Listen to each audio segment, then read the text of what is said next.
Welcome back to our channel. Today we will explore a new case, the case of Paul Lambert. The world is full of mysteries, and sometimes danger is closer than we realize. Today's story illustrates how even ordinary events can become a nightmare for someone. Paul Lambert, who was born Paul Scales, was born in 1980 in Queensland, Australia. He had an older sister and several half-siblings from his father's side. When Paul was 4, his parents decided to divorce and agreed that their mother would have custody of the children. Despite facing some challenges during this time, Paul appeared to be a typical child. However, as time went on, his mother began to notice troubling behaviors in him. She took him to a doctor, who diagnosed him with a disorder related to his parents' separation, suggesting that it would improve over time. Unfortunately, several years passed, and Paul's behavior continued to deteriorate. By the time he was 10, his mother was nearly in despair, as her son had become completely uncontrollable. He was diagnosed with multiple conditions, including attention deficit hyperactivity disorder, and began treatment that seemed to provide some relief. Despite facing many challenges, Paul excelled in school. In 1998, he graduated from high school and enrolled at the Queensland University of Technology to pursue a degree in business and finance. His intelligence allowed him to succeed with ease. After completing his studies, he obtained a job in the finance department of a motorcycle dealership in North Queensland, where he worked as part of a large team. His co-workers found him charming, articulate, intelligent, and friendly, always ready to assist others. He even helped a colleague raise funds for her daughter's medical treatment. However, that is only a part of his personality that he wants to show to everyone. Although he appeared kind and generous, regularly donating to charities and supporting friends and family, his true nature was known only to his family. In reality, he was a manipulator struggling with mental health issues who refused to seek help. A skilled liar, Paul used his eloquence to achieve his aims, often employing threats of self-harm as a tactic to manipulate others. From 2003 to 2010, Paul had several different girlfriends, all of whom were beautiful. However, a troubling pattern emerged in his relationships. He exhibited extreme aggressive behavior. By the 6th year, 5 different women had obtained restraining orders against him, but even this did not stop him. He violated several of them and was held accountable. Paul treated all his ex-girlfriends similarly. They described him as a manipulator who sought to control their lives in a cruel manner. He frequently belittled them emotionally and even became violent when discussions about breakups arose, creating unsafe conditions for their well-being. Paul had a troubling habit. He would reach out to the families of girls who tried to leave their unsatisfactory relationships. Whenever he sensed that he was losing control, he would repeatedly call the girls' relatives, trying to intimidate and stalk them. His goal was to delay the breakup and keep his latest partner with him for as long as possible. To do this, Paul made up stories and attempted to hide his actions. When the truth came out and difficult conversations started, he often blamed his mental health issues. It seemed he genuinely believed that his disorders could excuse his cruel and irrational behavior. However, the girls and their families insisted that he needed to seek help from a psychiatric clinic. Unfortunately, he did not seek help on his own, and law enforcement did not take action, allowing another girl to fall under his influence. Paul claimed to have dissociative identity disorder, describing his personalities as good and evil, and sometimes giving them names. He admitted that he might have as many as 9 different personas. Despite this, Paul was a charismatic individual with a strong ability to charm women. He was attractive, but his idealized relationships quickly fell apart, typically lasting no more than a month. In 2014, he tried to settle down by proposing to his ex-girlfriend Samantha, whom he had dated in 2008. However, their relationship ended due to his aggressive and cruel behavior, which included stalking her, although they remained in contact for 6 years, during which Samantha urged him to seek professional help. Paul managed to persuade her that he could be a good husband and would definitely pursue treatment, leading her to agree to marry him. They officially tied the knot on February 2, 2014. Of course, all his promises turned out to be lies. Initially, things appeared to be going well, but within a few weeks the situation started to deteriorate rapidly. After 7 months of living together, their marriage had become unbearable. Paul was losing control, and Samantha felt ready to end the relationship for good. In a last-ditch effort to save their marriage, she suggested they take a trip together. In September 2014, they traveled to Orlando, Florida, hoping to improve their relationship before returning to Australia. Although the trip seemed romantic and had the potential to mend their relationship, once they returned home, Paul continued his old behavior. Unsurprisingly, the situation only worsened.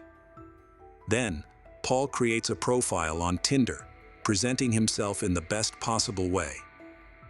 He received messages from many women, but was searching for something truly special. He connected with Brittany Killa, a beautiful and well-known 32-year-old television presenter with a promising future. Brittany was using the app to find a relationship, and Paul quickly caught her attention. They began messaging, then exchanged social media and email contacts, and eventually had several video calls on Skype. Paul is completely captivated by Brittany, to the point where he wants to end his relationship with his wife. In March 2015, Paul informed Brittany that he was going to Florida because he wanted to be with her. By this time, they had developed a good rapport. Brittany had no idea that Paul was hiding significant issues. He was adept at concealing his flaws, and Brittany unwittingly became another victim. When Brittany learned about his divorce, she expressed that she didn't want to be the reason for his family's breakup. She asked Paul to stay in Australia, but he lied, claiming he was already divorced and had no ties holding him back. This convinced Brittany to give him a chance, and she agreed to spend 3 months with him to deepen their connection. Finally, they met in person. Although Paul is not officially divorced, he continued to deceive Brittany. At first, he presented himself as a caring and loving man, but soon, his true nature revealed itself. Brittany noticed his odd and unpredictable behavior, which suggested he was struggling to manage his emotions. As a sensible person, Brittany understood that the relationship should come to an end. Unfortunately, this decision was a clear signal for Paul to take action. He started overwhelming Brittany with messages and calls, insisting she spend the next 3 months with him, as they had initially agreed. He believed she could not simply abandon her commitments, claiming he had traveled across the ocean for her, and felt that she had treated him poorly. But all of this was in vain. Paul could not convince Brittany. Then, Paul began telling her that his father had just died, and he needed support, claiming that Brittany was the only close person he had in the US. Ultimately, this worked. She believed his story, thinking that no one would make up something like that. Her father had died from a brain tumor a few years ago, so she understood how hard it was for him. Paul knew about this and intentionally used this trick to manipulate her to lure Brittany into a trap. She supported him and tried to build their relationship. Of course, this didn't affect his behavior. He became increasingly unstable. So after a while, Brittany decided to cut ties again. Then, Paul began to threaten to take his own life. Unfortunately, this trick worked again, and their relationship continued. What bothered Brittany most was her boyfriend's behavior when she had to work away from home for long hours. He sent her dozens of messages and emails, and could even call her when she was on live air. Naturally, this was a significant problem for the journalist, and could potentially cost her the job she had dedicated her entire life to. Brittany couldn't withstand the pressure and tried to break up with him again. Then he started making up new absurd stories that became increasingly bizarre. Paul started telling her that all this time she had not been dating him, but his twin brother, who was the one behaving inappropriately. This time, Brittany did not believe these stories. Then Paul recounted how he had been abused in childhood, claiming that this had led to his current emotional state. Paul again tried to elicit pity from Brittany in every possible way. This whole lie culminated in he confessing that he had a brain tumor and would soon die. Paul added that he was afraid of dying alone.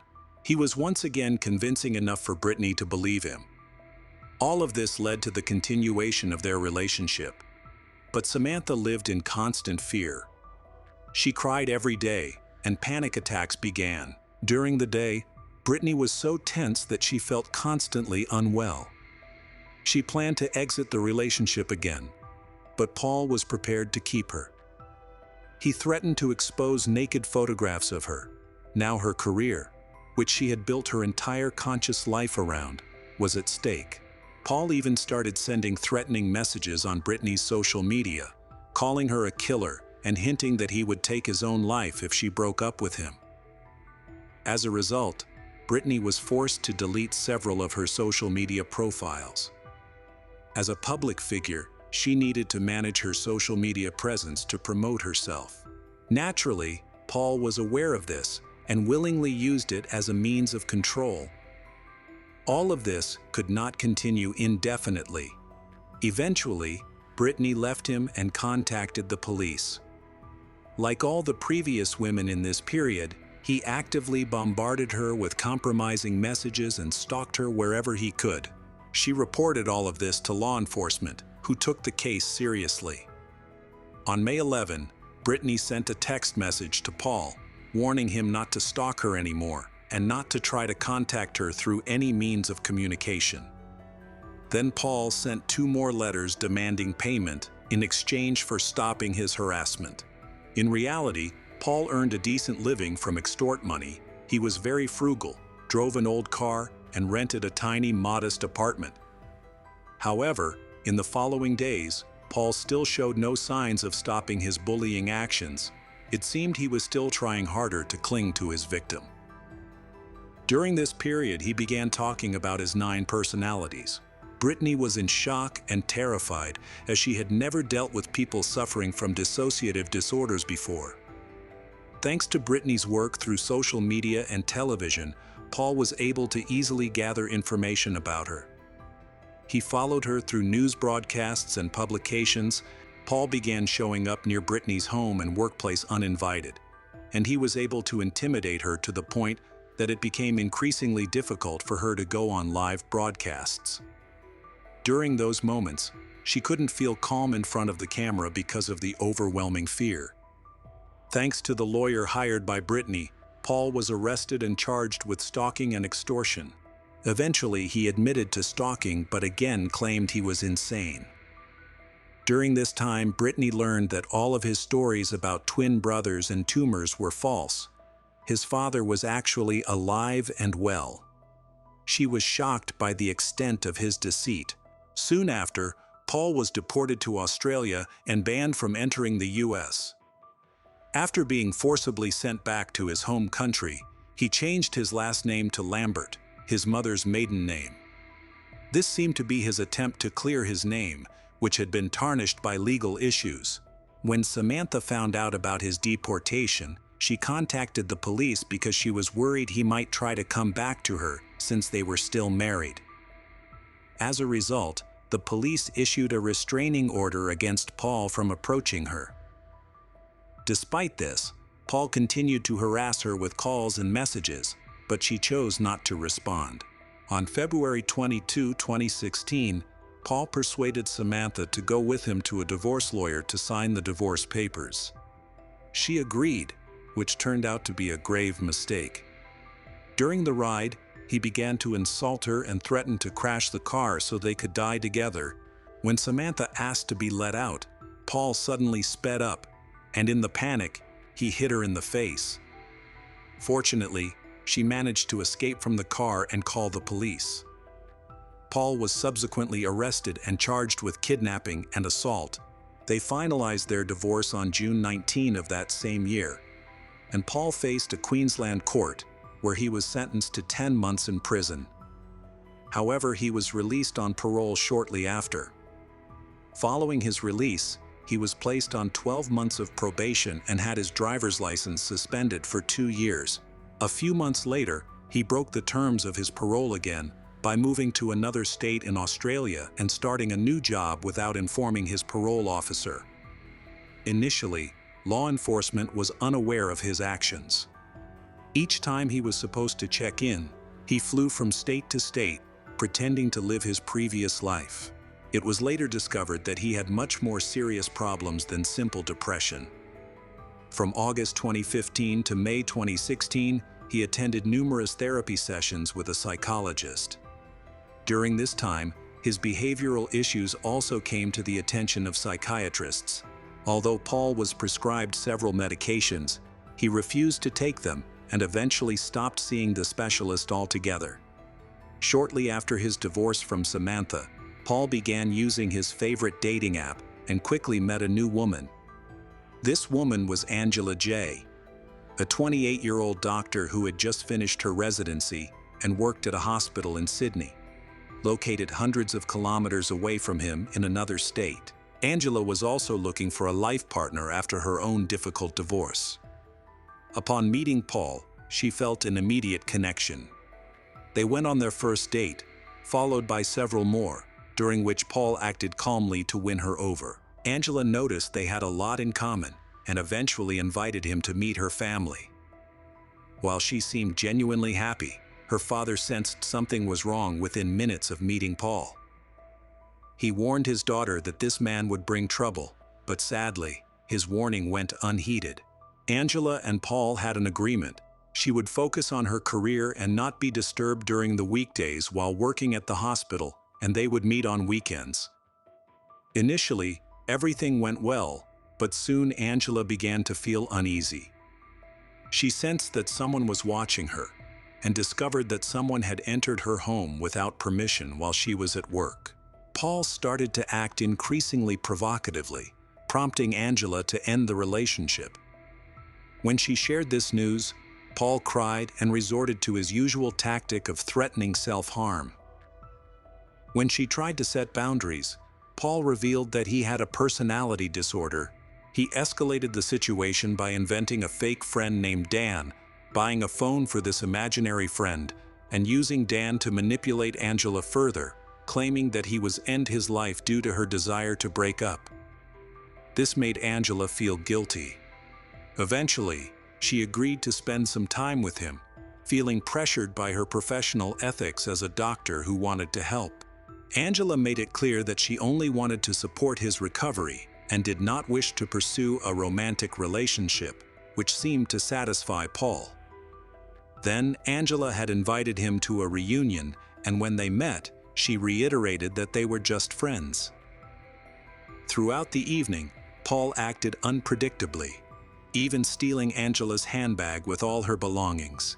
After several hours of persuasion from some of Angela's friends, her property was finally returned.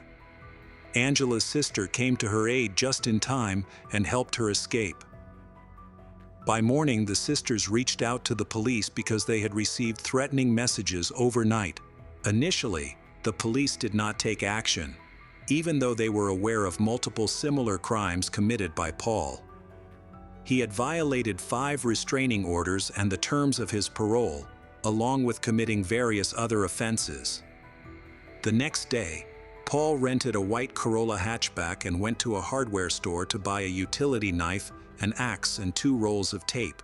While driving, he was pulled over for speeding, but it is more of a routine document check. He was driving illegally since his license was still suspended, but he managed to convince the officer that he was unaware of the restrictions. Surprisingly, the officer let him go.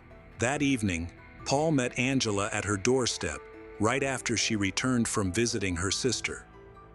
Once inside, Angela received a frightening message from Paul. Alarmed, Angela ran to her neighbors for help, fearing that Paul might come for her. They assisted her and called the police. Help arrived at her home around 9 p.m., and Angela was taken to the police station.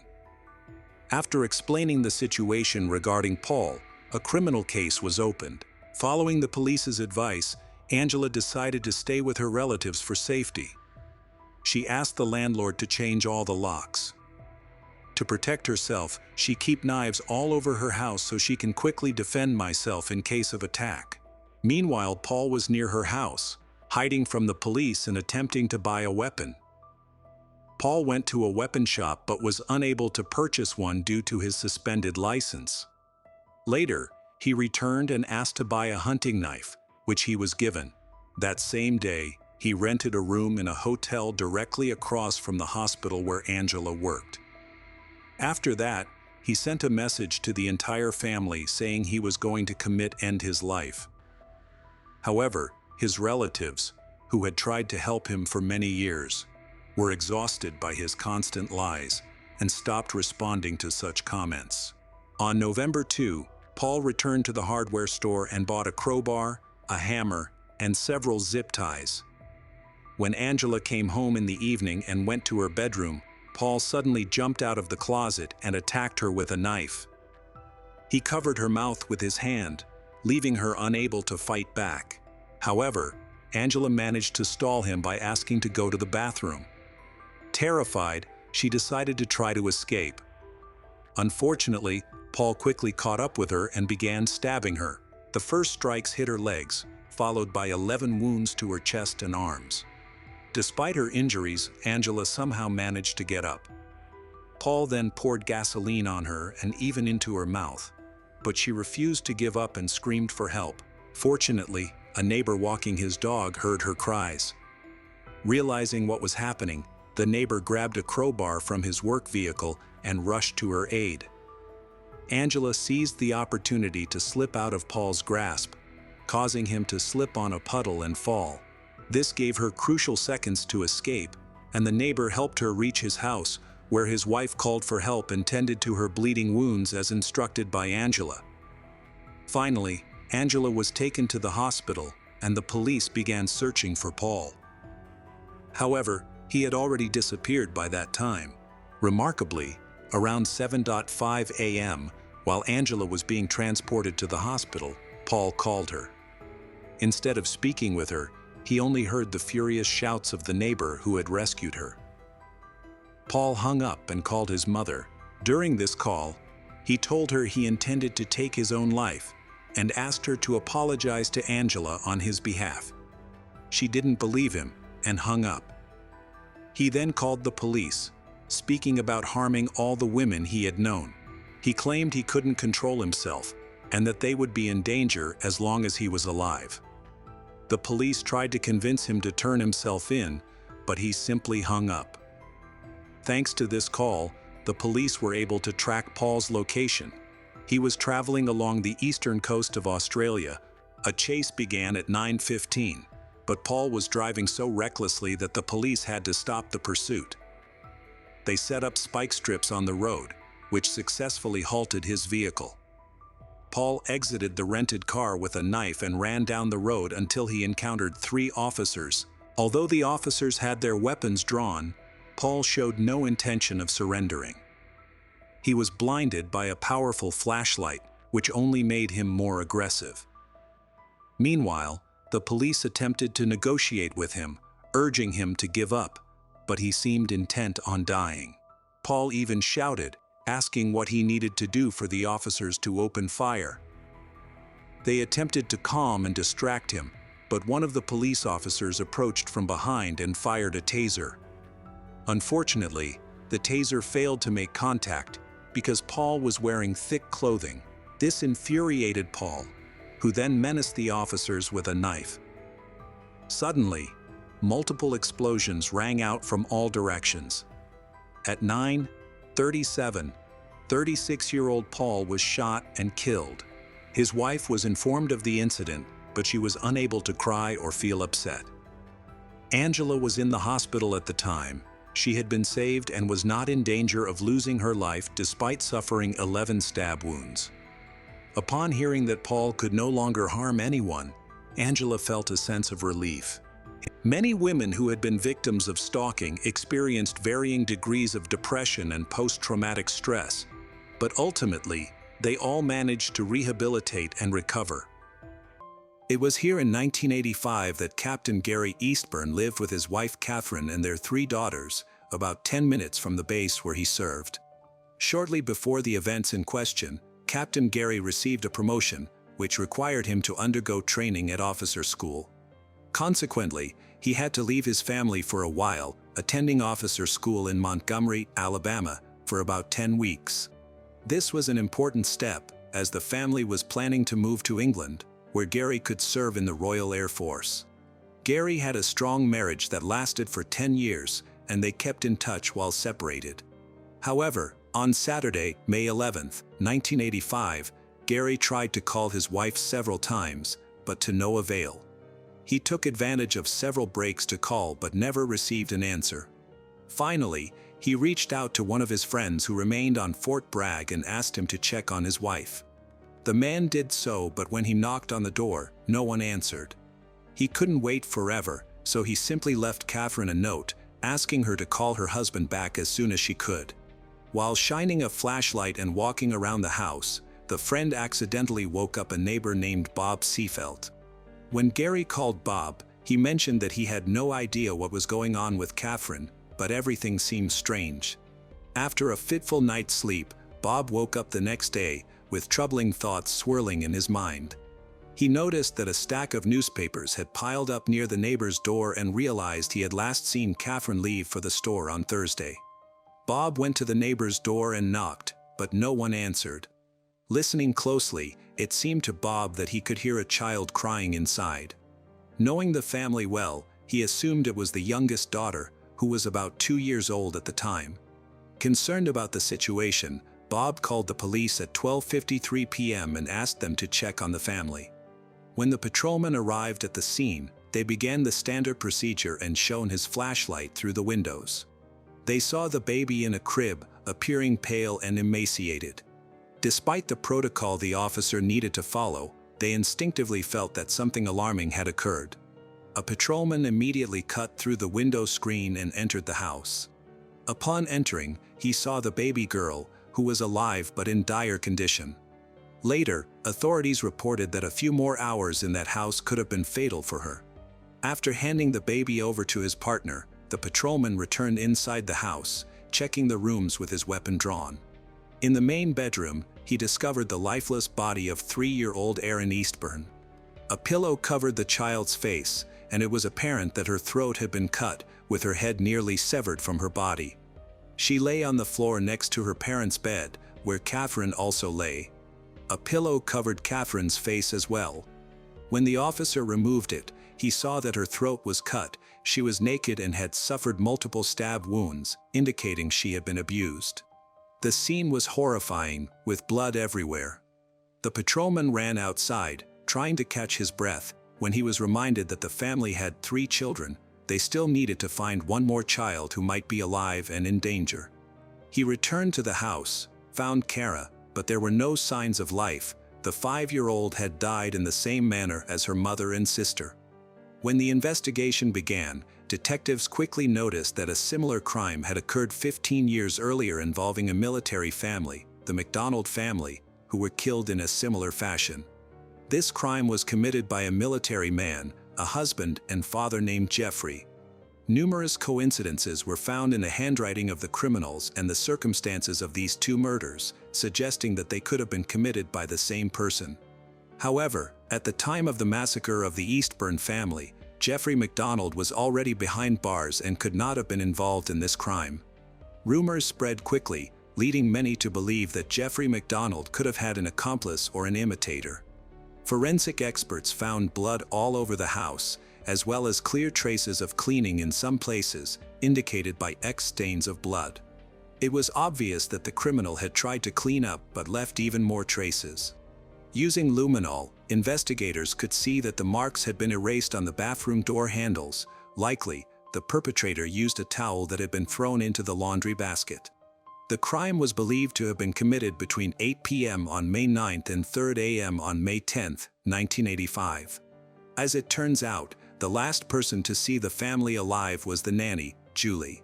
The young girl had been babysitting the youngest daughter for several days before their bodies were found and was automatically placed on the suspect list. Julie mentioned prank calls that Catherine had complained about before she was killed. Some man had been calling several times a day for 3 months, but it didn't particularly bother Catherine. She didn't feel any danger from these calls and never went to the police. Julie remembered another person with whom Catherine had been in contact, a certain Angela who was going to take the dog from the Eastburns, Dixie. Due to plans to move, they decided to give it away because there was no one to leave it with. According to the nanny, Catherine had left an ad in the newspaper, and after that, she received a call from Angela. Julie was curious about what happened next and unexpectedly shifted the focus back to the bloody crime of 15 years ago. She was worried that it could have been committed by a copycat of Jeffrey MacDonald and wanted to know what the police thought about it. The detective had no trouble getting the suspicious nanny to talk. She willingly shared her long friendship with Dr. MacDonald, believing that he was innocent. They had known each other for a long time and even exchanged letters for several years while he was in prison. When she was asked about her interest in the case, she was unable to justify his behavior, and the detective did not pay much attention to her words. When she confirmed her alibi, he simply removed her from the list of suspects. The police continued to work in the Eastburn house even after midnight, despite the late hour. A young man named Patrick Cohn approached them and decided to tell them about what he saw on the night of Friday, May 10, 1985, at about 3:30 a.m. He noticed a tall, fair-skinned man in jeans, a knitted hat, and a black jacket leaving Eastburn house. The man was carrying a garbage bag slung over his shoulder, got into his white Chevrolet Chevette, and drove away. Patrick's statement was taken seriously, and he was brought to the police station to help create a composite sketch. When the portrait was finished, there was a striking resemblance to a serviceman named Timothy Hennis. He was a 27-year-old man who, along with his younger brother and sister, had been adopted by the Hennis family, a couple who took all 3 of their children from an orphanage. They grew up in a fairly well-off family in Minnesota, which provided them with a bright future. Shortly before these tragic events, Tim married Angela in secret before Christmas in 1984. That same year, Tim's brother died in a motorcycle accident, so they opted for a modest celebration instead of a lavish ceremony. A couple of years later, they had a daughter, Christina. Tim admitted that he was familiar with the victim, Catherine, but there was a good reason for it. They decided to get dog for company, leading to the contact with the woman from the ad. Tim denied any involvement in the crime but mentioned a curious coincidence. He had arranged to meet Catherine on Tuesday, May 7th, just 3 days before the crime, to look at Dixie. When Tim first met the police, everyone was amazed because he looked exactly like the composite sketch. The police asked him to sign a waiver of Miranda rights, to which he agreed, provided he could be assured that he was not a suspect, which turned out to be a ruse. Timothy provided fingerprints, hair samples, saliva, and blood. He confirmed that he had indeed met Catherine that Tuesday and had taken her dog, after which they had not seen each other again. Timothy denied any involvement in the crime and provided a detailed account. Witness Patrick was called to identify him, and he pointed to Timothy. Despite Timothy's insistence that he had not been in the area early in the morning of May 10th, suspicions against him grew stronger due to his lack of an alibi. The police did not yet have an arrest warrant, so Timothy was released. However, after 7 hours, he was detained, officially charged with triple first-degree murder and abuse. Naturally, Timothy was not the only suspect. As is often the case, the police first considered the widower Gary Eastburn. When Gary was informed of the events, he remained surprisingly calm and simply asked if at least one family member had survived. When he learned that only the youngest daughter had survived, he broke down in tears. Gary had grown up as an ordinary young man. At the age of 12, his parents divorced, and his relationship with his stepfather did not work out. Despite this, he had a relatively calm childhood. He met Catherine in 1972, approximately 13 years before the tragedy. At that time, he was around 25 years old, having been born in 1947. Their daughter Kara was born in 1980. Gary decided to become a military man to support his growing family. When he finally returned to the city after the tragedy, he wanted to reach his surviving child. Instead, he was immediately taken to the police station for questioning, where they held him until about 2 a.m. Gary provided a reliable alibi. His blood and hair samples were taken before he was released.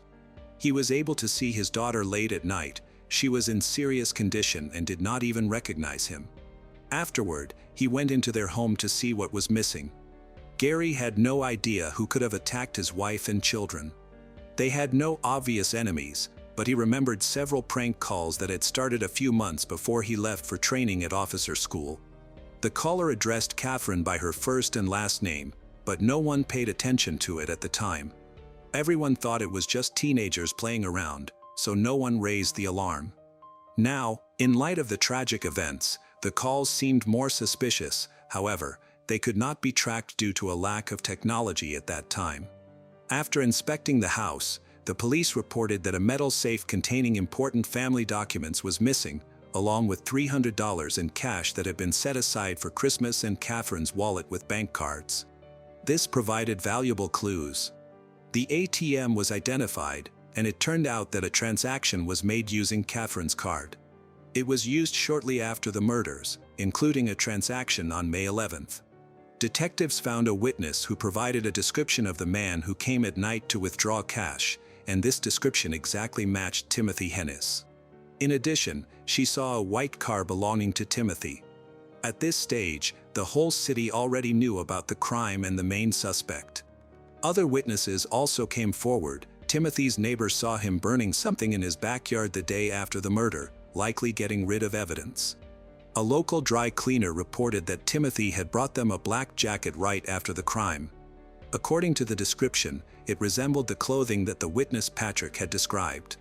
Timothy was questioned when his ex-wife said he had come to visit her that fateful night. His landlord mentioned that Timothy had not paid the rent for the house, which had accumulated over $300 in debt, but as soon as the eviction notice was served on May 10th, Timothy paid it off almost immediately. But where did he get the money so quickly? It seemed strange that the same amount disappeared from the home of the murdered family. Indirect evidence against Timothy was accumulating, but there was no irrefutable proof. By Christmas, it was decided to allow the suspect to post bail with the help of his relatives, and he managed to raise the funds. The reason for this leniency was the results of laboratory tests indicating that his biological materials did not match any evidence. Specifically, his blood type did not match. However, this could be attributed to the low accuracy of the testing methods used at that time. The prosecutor's office decided to turn to the only survivor of that bloody night, 2-year-old Jana. After the tragedy, the girl had not been able to come to her senses for a long time, but by February of the following year, she finally spoke. Gary was categorically against involving his daughter in the investigation, fearing that she would suffer further psychological trauma, but under pressure from the police, he ultimately agreed in order to seek justice for the victims. A special psychologist from North Carolina held 5 recorded conversations with Jana. During this time, she experienced several panic attacks and was still unable to recognize Timothy's photo. Based on the results of these sessions, it remained unclear whether there was one perpetrator or multiple criminals. Thus, the prosecutor's office decided to refuse to use Jana's testimony in the case. The trial was set for April 27, 1986. Timothy rejected the plea bargain offered by the prosecution. His lawyer wanted to change the location of the hearing but ultimately decided it would not make much difference. Instead, the defense focused on refuting the numerous circumstantial evidence on which the prosecution's case was based. The lawyer argued that the witness Patrick was lying when he claimed to have seen Timothy, described his appearance and car in such detail, especially since it had happened at night. He questioned how Patrick could have seen all of this in the dark. The lawyer discovered that the witness was going through a difficult time and had been pressured by the police. During numerous meetings with Timothy's lawyer, Patrick admitted that he might have made a mistake during the identification.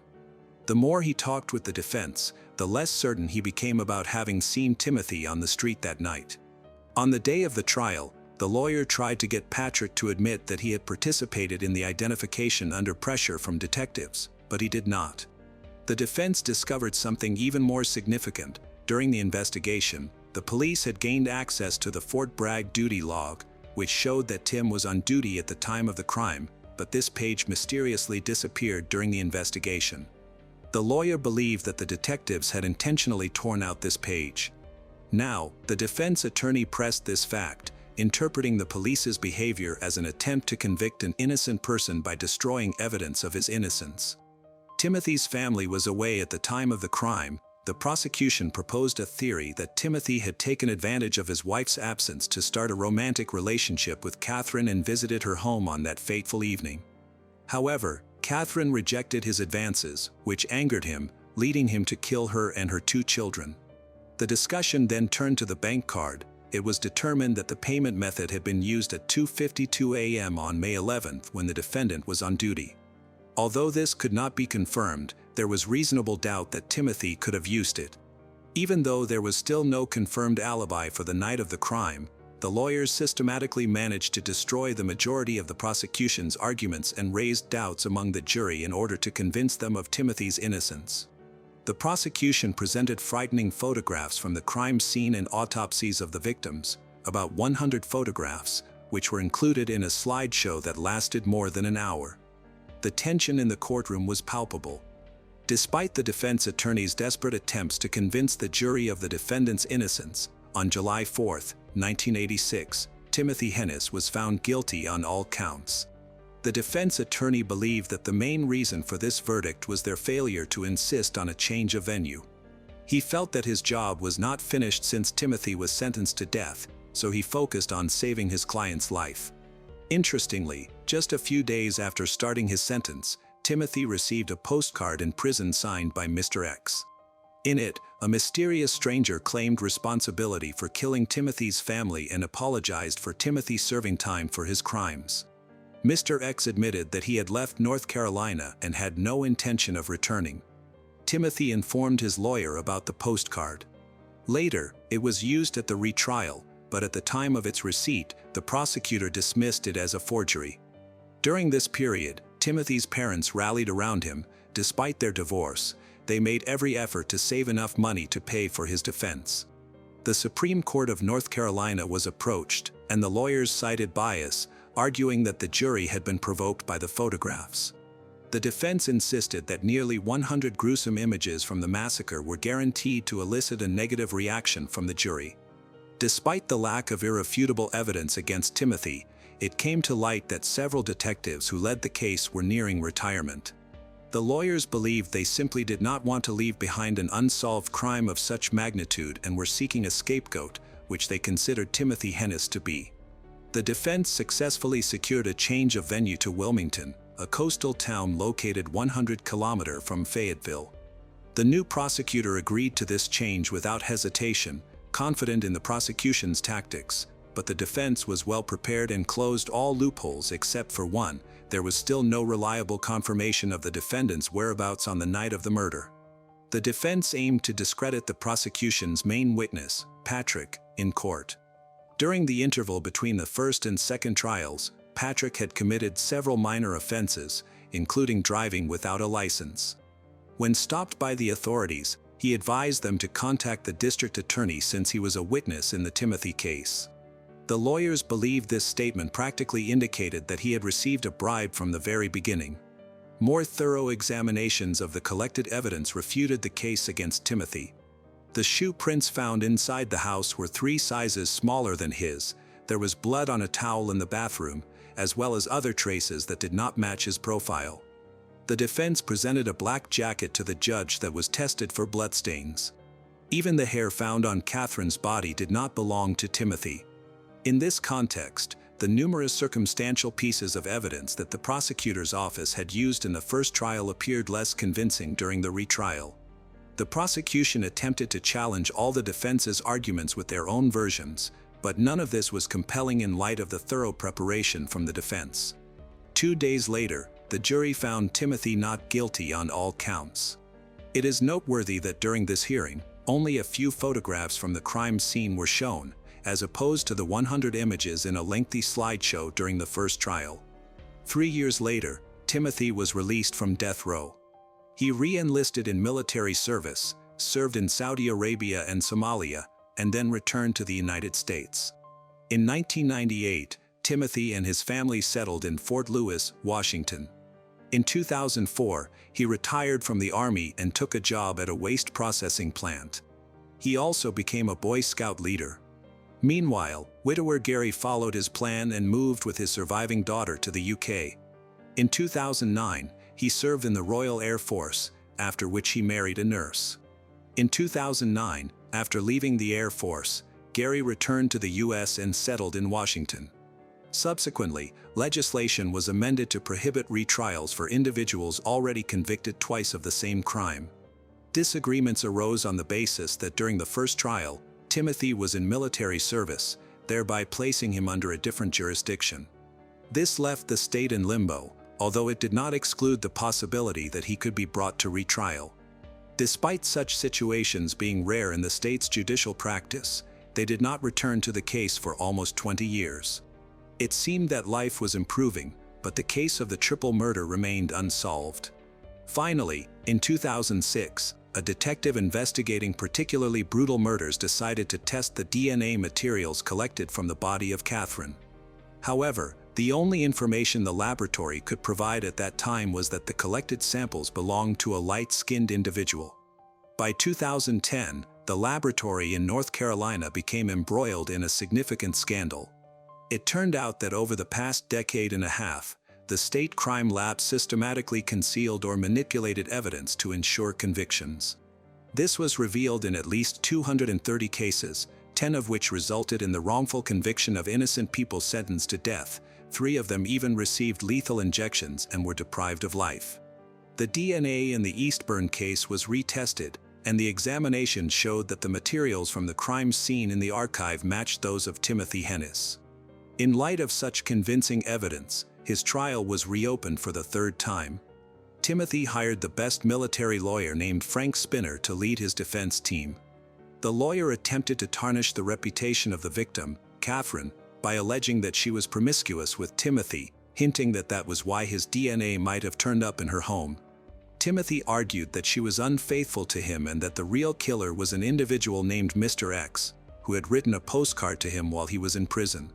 This attempt had the opposite effect. The prosecutor's office pointed out the obvious lie, as Timothy had previously denied any intimate contact with Catherine.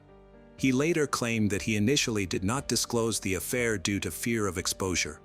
Despite a fierce struggle for Timothy's freedom, the chosen tactics now appeared unconvincing. On April 15, 2010, a jury recommended that Hennis be sentenced to death. In addition, he was demoted to Private E1, stripped of all pay and allowances, dishonorably discharged from the United States Army. Hennis was incarcerated at the United States Disciplinary Barracks at Fort Leavenworth in Kansas, where he remains to this day. All his subsequent appeals were rejected. Under U.S. legislation, without the president's approval, they cannot execute him. Therefore, the likelihood that he will be deprived of life is low. The U.S. military has not executed anyone from its ranks since 1961. Interestingly, in 1985, when the murders of the Eastburn family occurred, a 20-year-old woman from Rochester, Minnesota, where Tim had lived for a long time, contacted the police to share her story. Upon hearing about the triple murder in North Carolina, she revealed that at the age of 11, she had been abused by Timothy Hennis. Unfortunately, due to a data error, she was not permitted to testify. Had she been allowed to do so, the outcome of the second trial, when he was acquitted, could have been entirely different, and he would most likely have been found guilty again. Even now, this trial raises more questions than answers. The story of the nanny, who cared for the Eastburn children, also raises many questions. Julie was addicted, and there were witnesses who heard her confess to the crime. Additionally, her unhealthy obsession with Jeffrey MacDonald, with whom she even corresponded, raises further doubts. Some supporters of Timothy believe that it was Julie who could have imitated her idol and killed the family with whom she worked. Hello again, true crime fans. We've got another mysterious case to explore. The case of Alice Trappler. On April 19, 2012, an incident occurred in a remote area of upstate New York. At approximately 11 p.m., Frank Bennett called 911 to report that an intruder had broken into his home and killed his son, Daniel Bennett. After the attack, the intruder fled the scene. Frank reported that he did not witness the crime. He was in the basement when he heard the front door open and the lights turn on. A short time later, he heard a loud bang. Frank quickly ran upstairs, but when he reached the first floor, he only heard the sound of cars on the street. The mysterious intruder was gone, leaving behind a lifeless body. When the police arrived, they found Frank outside the house, in shock at what he had witnessed. The father could not believe that his beloved son was dead, and he was also afraid that the killer might return. After calming down, Frank's account was confirmed. The police entered the house and found Daniel lying on the sofa in the living room. It appeared that he had been attacked unexpectedly while he was sleeping. After examining the crime scene, forensic experts quickly discovered a spent ammunition box outside the door. It was clear that this was not a robbery because no valuables were missing, and there were no signs of a struggle or forced entry. The attacker had acted quickly, suggesting that the murder occurred in just a few seconds. However, the motive behind the crime remained unclear. Given the situation, the police suspected that it might be due to personal reasons. They began investigating Daniel's family and friends to gather more information. Frank suggested a possible motive for this violent act. His son was scheduled to appear in court the next day to fight for custody of his 5-month-old daughter, Lily. The divorce with Alice had been very difficult. VA police considered Daniel's wife, Alice Trappler, to be the prime suspect in the case. Alice Trappler grew up in a small town called Edison. However, she was born in Philadelphia, where she lived with her parents before they bought a farm away from the city to raise their children. After graduating from high school, Alice moved away, attended college, and began working on a construction site in Texas. She eventually returned to Philadelphia and became a successful landscape designer. Alice was an energetic girl from a small town. As a child, she was a bit mischievous, but that did not affect her close relationship with her parents. She often drove 4 hours to Edison to visit them on weekends. During one of these visits, she met Thomas Wesley Borden, who became her first husband. This meeting took place in 2002. He had a troubled past, having dropped out of school in the 9th grade. Then a series of troubles began to plague him. Thomas often stole small items, had no steady job, and frequently worked as a repairman on local farms. This was his situation when he met Alice. He immediately fell in love with her vibrant and energetic personality. Thomas was attracted to Alice's natural beauty and intelligence. They had similar personalities, as they were both energetic and outgoing. At the time, Alice was in a relationship with another man, but she ended it for Thomas, and their romance quickly blossomed.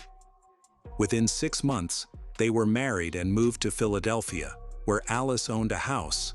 Thomas supported Alice in everything. Alice had always dreamed of having a large family, but she struggled to conceive. Therefore, she took on the role of stepmother to Thomas's 2 daughters from a previous marriage.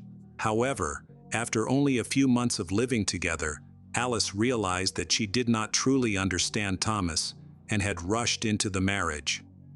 At first, she tried to control their situation, but soon discovered that Thomas was unpredictable and irresponsible. He would often leave home for days at a time, leaving Alice and the children behind. This behavior frustrated Alice, while Thomas grew tired of her worries. Moreover, he showed little concern for Alice's feelings. Although she tried to maintain the marriage for 4 years, Alice eventually lost patience. She did not want to leave Thomas's children, to whom she was very attached, in the care of their irresponsible father. So, she filed for divorce and also requested custody. In 2009, a challenging trial began, with neither side willing to compromise. Finally, they reached an agreement that the girls would live with their paternal grandparents, who would take good care of them. Thomas's children still visit Alice in Edison regularly. After moving in with her mother in 2010, Alice bought an old farmhouse. She renovated the house, making use of her construction skills. Her business is thriving and is expected to grow even more in the near future. Overall, her life has improved significantly since the divorce. She has yet to realize her dream of having children of her own and rarely sees Thomas's children.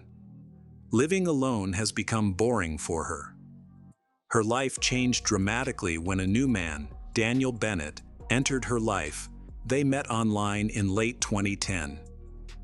He also grew up on a farm and is a strong man who always helps his parents with hard work. Daniel has a stubborn personality and can be rude, but he has never been in trouble with the law. In February 2011, Alice learned that she was pregnant. Overjoyed, she shared the news with Daniel, who was also delighted and decided to move in with her. They soon got married, but Alice's controlling nature soon emerged. She wanted to control every aspect of their lives, while Daniel valued his freedom and did not like being controlled.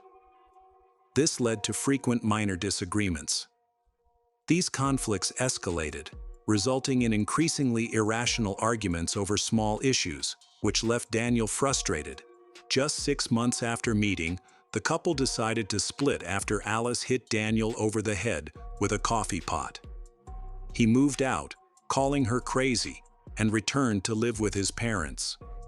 However, Daniel still wanted to be involved in his daughter's life after she was born and sought to share custody, so he made an effort to maintain a relationship with Alice. Daniel contacted her almost every day to check on her well-being, but Alice never responded. She ignored all his messages, which frustrated him. Their relationship was strained. Alice often behaved rudely and even threatened him. She said that their communication felt like a conflict. In addition, she refused to see him and was hostile on the phone. It seemed that she did not want to maintain a relationship with him and did not want him to be a part of their child's life. 7 months after their separation, a baby girl was born. Alice did not inform Daniel about the birth and forbade him from seeing the child. This was a significant blow to Daniel, who had been pleading to see his daughter. However, Alice remained steadfast in her decision. So Daniel sought legal help to resolve the situation.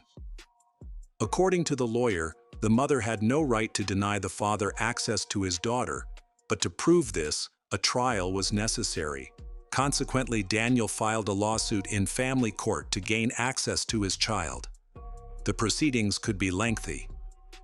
Finally, a court date was set for April 20. This was a hopeful moment for Daniel, but the hearing never took place. He was murdered in his home the day before. Officers who arrived at the scene spoke to neighbors, some of whom confirmed hearing a loud bang just before an SUV drove away. The front door of the house was open, and Daniel was found dead.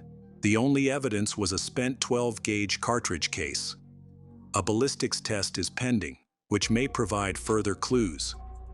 Frank said that Daniel often complained about Alice's controlling behavior, especially after they split up when she forbade him from visiting their daughter. After breaking up with Alice, Daniel moved in with his father. On the day Daniel was killed, he was relaxing in front of the TV after a long day at work and fell asleep just before he was murdered. Frank also recalled that last Christmas, Alice called him out of the blue and asked to meet so he could see his granddaughter. He was delighted and agreed, but he used the opportunity to convince Alice to allow Daniel to see their child. He believed that children should have a relationship with both their father and mother. However, Alice became defensive and firmly stated that she would never allow Daniel to see their child. Frank was extremely upset, feeling that Alice's decision was both illegal and unjustified. He believed that Daniel would make a great father and saw no justification for Alice's restrictions. After Alice's call, Daniel sought legal help and went to court, but his hearing was repeatedly postponed until it was rescheduled. Tragically, a murderer disrupted all his plans. The police quickly established a motive for the crime, believing that the connection was not random. First, they needed to talk to Alice, who arrived at the courthouse at around 5 a.m., the day after the murder. Just hours later, Lily's custody hearing took place. The police considered her the prime suspect, and at that time, she was living in Edison, 30 kilometers from the scene of the tragedy. Alice was surprisingly calm when she heard the news of her ex-husband's death. When the police spoke to Alice, it was clear that she was very angry with him. She recounted that he had often insulted her and had been abusive throughout their time together. Alice described Daniel as a bad person who struggled with drug addiction. She also mentioned that they were in a custody battle over their daughter, a legal struggle that Daniel had initiated, and that she was determined not to give in to him. Despite this hostility, Alice insisted that she had nothing to do with the murder. She claimed that she had an alibi for the time of the incident, stating that she was at home with her mother, who later confirmed her story. When asked about a handgun, Alice denied ever having used it, and the police confirmed that the weapon was not registered in her name.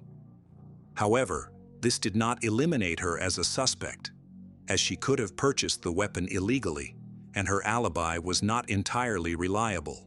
Unfortunately, the police were unable to find any information that could advance the case. They then chose to investigate Daniel's other acquaintances and friends who might have had a motive for the crime. Many described Daniel as a difficult person who frequently got into fights at bars. As a result, the police identified several potential suspects who had conflicts with Daniel in various ways. They compiled a long list of these individuals and began interviewing them. Although each had grievances against Daniel, none had a strong motive for the murder. The investigation was losing momentum, and it was clear that a vital lead was needed, as there were too many angry residents in the city who might want to take revenge on him. It was necessary to narrow down the list of suspects. One of Daniel's neighbors went to the police station after the murder. While she was getting the mail, she discovered a shotgun shell casing on the road. Concerned, she reported her discovery to the sheriff's department. At first glance, the shell casing did not seem unusual since hunting season had just begun, and many people in rural areas used that type of ammunition. However, because it was close to the crime scene, it had the potential to be important evidence. When the police arrived, they compared the shell casing to the one that caused Daniel's death. They found that they were an exact match. The police were then able to trace the shell casing to the store where it was purchased. They searched the area around where the shell casing was found and discovered 3 more shell casings. All of these had been purchased from the hunting section of a local Walmart. This discovery provided a vital lead in the investigation. The police requested surveillance footage from the store and reviewed it. They identified a man who had purchased the boxes of ammunition just 4 hours before the murder, around 7 p.m. The footage clearly showed him, and the police were able to track him as he left the store, including his license plate, thanks to outdoor cameras. The police quickly identified the owner of one of the vehicles as Thomas West Borden, Alice's first husband.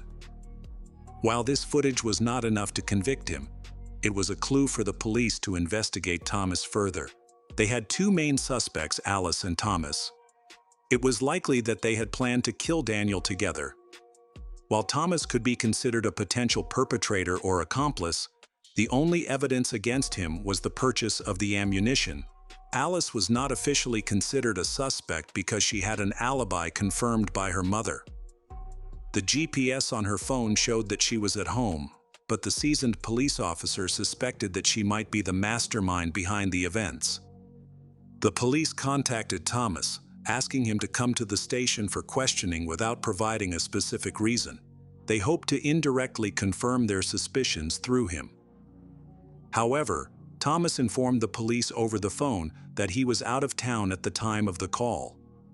He could not provide an exact date for his return, saying that he could be absent for 2 weeks to a month due to important business. He then stated that unless the police had a warrant for his arrest, he had no intention of going to the police station over a minor matter. This situation raised suspicion, and he understood why they wanted to talk to him. As the phone conversation continued, Thomas became increasingly anxious. At one point, he suddenly declared that he would kill himself if the pressure did not ease. The police realized the urgency of the situation and knew that they needed to quickly locate Thomas before he did anything drastic. They decided to track the GPS location of the call and found him near a cell tower in a suburb of Philadelphia, along with his car. Soon, the pursuit began. The chase lasted only a few blocks before Thomas abandoned his pickup truck in a parking lot and fled on foot. However, another police unit arrived to stop him. Thomas gave a false name, but when asked for identification, he surrendered his driver's license. When the officers discovered the lie, they acted quickly to arrest him. Thomas began to run away again, leading several cars and police officers to chase him. They pursued him to the nearest train tracks, possibly because he intended to use the train to escape and distract the police. However, Thomas was exhausted and realized that he could not outrun them. In a moment of desperation, he jumped in front of a train and took his own life. Some even blamed the police for his death.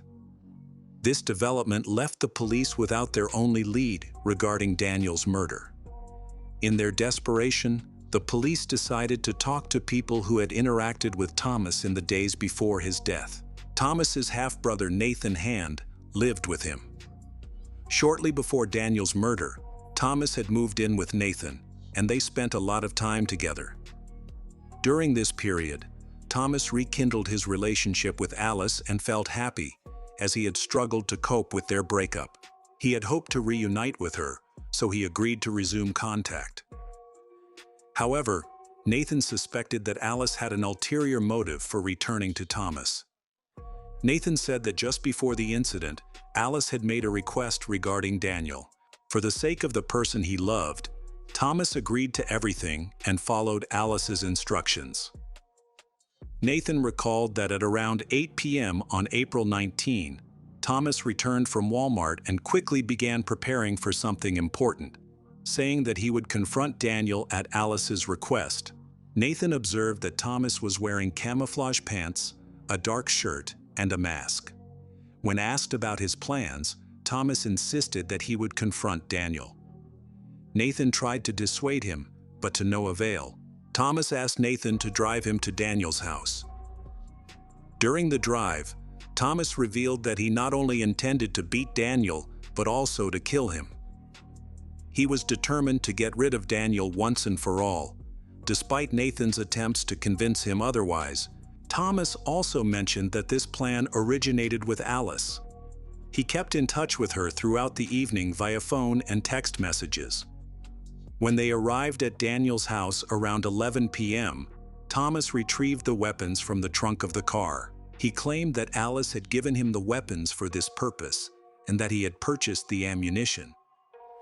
They got out of the car and stood on either side of the front door. Nathan pushed the door open and turned on the lights, allowing Thomas to rush inside and kill Daniel. They then fled the scene, jumping into the car and driving away. As they left, Thomas threw the remaining shell casings out the window, landing in a neighbor's yard and eventually leading the police to their door. Nathan claimed that they buried the weapons at the park. Police were able to locate the weapon based on Nathan's description. He also mentioned that Alice was not present during the attack. She was at home and was in contact with Thomas on the phone. Nathan was arrested in connection with the crime.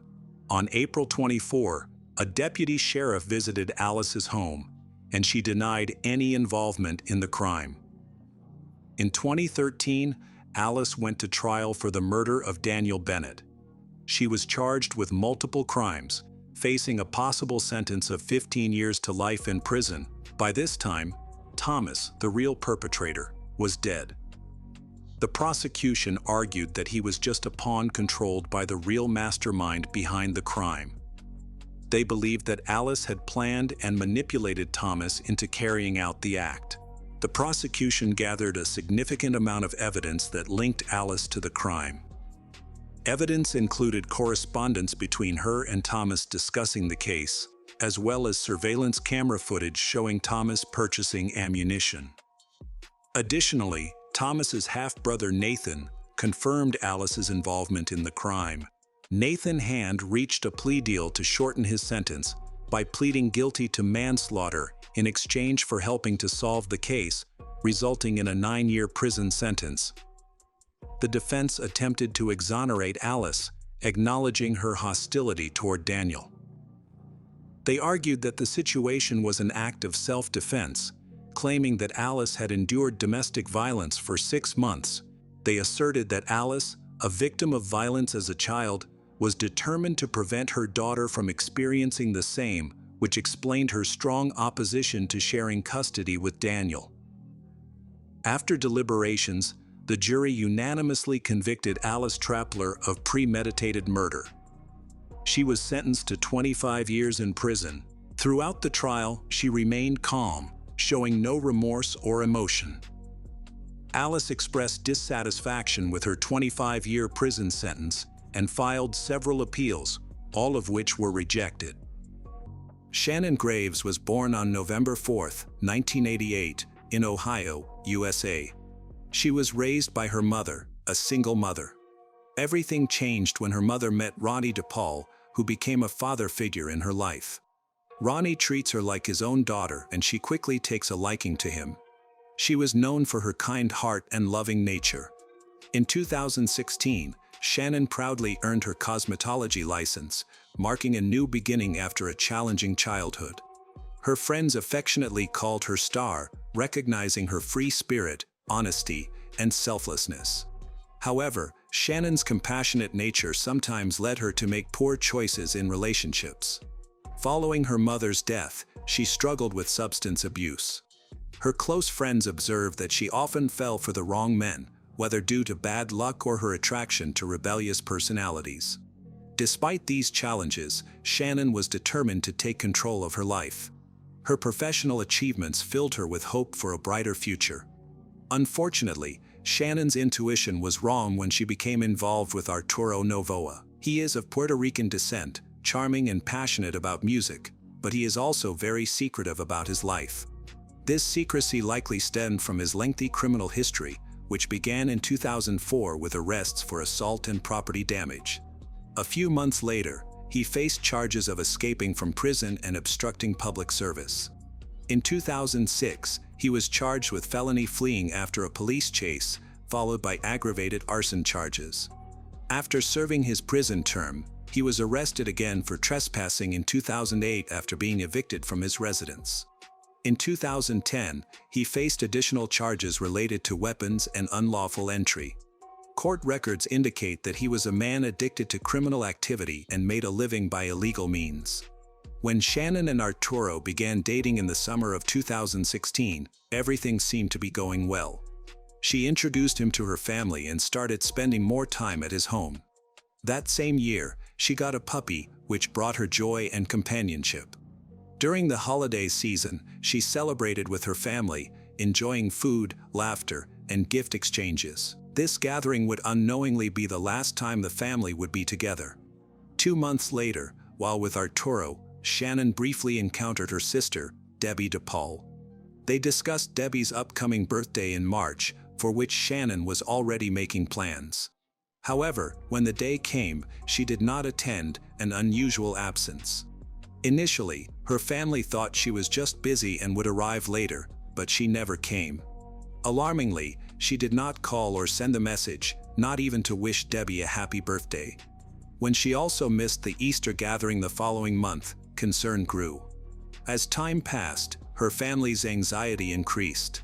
After calling and texting several times without receiving a response, Ronnie attempted to contact Arturo. He claimed that he and Shannon had broken up and that she had moved to Cleveland with someone else. However, when Ronnie and Debbie tried to contact her directly, they were unsuccessful. Determined to find her, they went to her apartment, but found no clues. Her car and phone were there, but her beloved dog was missing. Around this time, Arturo was arrested on charges related to banned substances. In the following weeks, Shannon's family was engulfed in fear and uncertainty. In June, Debbie officially reported her as a missing person to the police. In their report, family members acknowledged Shannon's past struggles with addiction but highlighted that she had never gone this long without contacting them. Authorities requested anyone with information to come forward while they searched hospitals and jails, but there was still no trace of Shannon. Investigators found tracking her whereabouts to be extremely challenging, especially since she had been missing for months. They filed a request for her phone records and began looking into her personal life, noting that she often spent long periods of time with her boyfriend, Arturo, before her disappearance. The police subsequently interviewed Arturo. He recounted the same story he had told Ronnie, adding complexity to the case. Without a clear timeline for Shannon's disappearance, they could not confirm Arturo's alibi. Additionally, there was no evidence of a new boyfriend with whom Shannon had supposedly moved in. As suspicions rose, detectives learned about an ex-boyfriend named John, and considering this lead, they decided to investigate him further. John, a business owner, had a criminal past involving trafficking of banned substances. His incarceration had led to his breakup with Shannon, as her friends remembered how distressed she was upon learning of his conviction. Complicating matters, John had been released from prison shortly before Shannon was reported missing. When police found and interviewed him, he claimed he hadn't seen her since February, when she mentioned getting back together with Arturo. His statement implied that her relationship with Arturo may not have been as perfect as it seemed. Still, John admitted that he had lingering feelings for her at the time of their last conversation. With two potential suspects but no clear evidence, police were having a hard time getting their case off the ground. When Shannon's phone records were finally released, investigators hoped to glean vital information. Unfortunately, these records only confirmed that she had gone to work as usual in late February before her phone was suddenly turned off. The number had since been reassigned to someone else, and around that same time, all activity on her credit cards also came to a halt. The investigators had no idea that the answer to the case was about to emerge, but in the most frightening way. On July 30th, a man from Youngstown called 911 to report a shocking discovery. He told the operator that he had found human remains inside black garbage bags, and most disturbingly, the head was missing. Upon receiving the signal, rescue workers notified the police, who quickly arrived at the home of the caller, Kenny Eschenbaugh, and his wife, Jill. While forensic experts investigated the remains, Kenny and Jill were brought in for questioning. According to their testimony, the freezer containing the body parts belonged to a friend. A week prior, this friend had asked Kenny and Jill to store it in their basement, claiming it was filled with meat he didn't want to spoil. On July 29th, Jill decided to cook spaghetti and meatballs for dinner and thought she could use some meat from the freezer, planning to replace it later. However, when she approached the freezer, she found it locked. Assuming their friend was just being eccentric, she used a screwdriver to pry it open. To her horror, instead of meat, she found bags filled with what turned out to be human remains. Feeling nauseated, she quickly shut the freezer and called for Kenny. Together, they cautiously opened one of the bags and discovered a human foot. Since Kenny and Jill's stories matched perfectly when questioned separately, they were quickly ruled out as suspects. Investigators then turned their attention to the friend who had left the freezer in their home, named Anthony Gonzalez. Kenny explained that he had met Anthony 4 years earlier through a mutual friend, bonding over their shared interest in music. Although they hung out occasionally, Kenny found Anthony to be unpredictable and sometimes aggressive. Despite being cooperative, the identity of the victim remained a mystery until forensic experts discovered a scorpion tattoo on one of the feet, matching a tattoo belonging to Shannon, a woman who had recently disappeared. While more tests were planned, it increasingly appeared that the remains belonged to her. This left investigators with a concerning question: how and when was Shannon placed in the freezer? Shortly afterward, the lead prosecutor in Ohio held a press conference to discuss this chilling case, which was rapidly becoming one of the most disturbing in recent history. Although the medical examiner couldn't determine the cause of death without the victim's head, Shannon was positively identified through fingerprint analysis. Her family was heartbroken to learn the truth about their beloved daughter, discovering that her fate was far worse than they had ever imagined. Shannon's family and friends gathered in a local park for a candlelight vigil to remember her. Debbie, one of the attendees, told reporters that she believed Shannon has found peace. The vigil was intended to celebrate Shannon's life rather than to focus on sadness. Many people lit candles and released lanterns while wearing shirts with messages honoring Shannon. However, Shannon's family was visibly pained. Ronnie, too devastated to appear on camera, shared his indescribable grief, explaining that he loved Shannon as a daughter and sought justice for her. In the meantime, investigators ramped up the search for Anthony. They soon discovered that Anthony Gonzalez was just an alias. His real name matched the identity of someone they had already suspected, Arturo Novoa. Authorities learned that Arturo had been dating a woman named Katrina Layton, who moved into his house shortly after Shannon was last seen. Given Arturo's lengthy criminal history, the police acted quickly, arresting both him and Katrina and searching their home.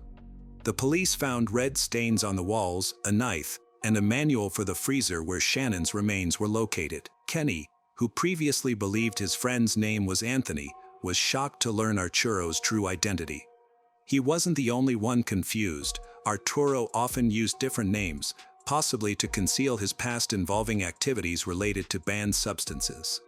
During questioning, Arturo remained composed, repeatedly denying any connection to Shannon's death and claiming ignorance about her whereabouts.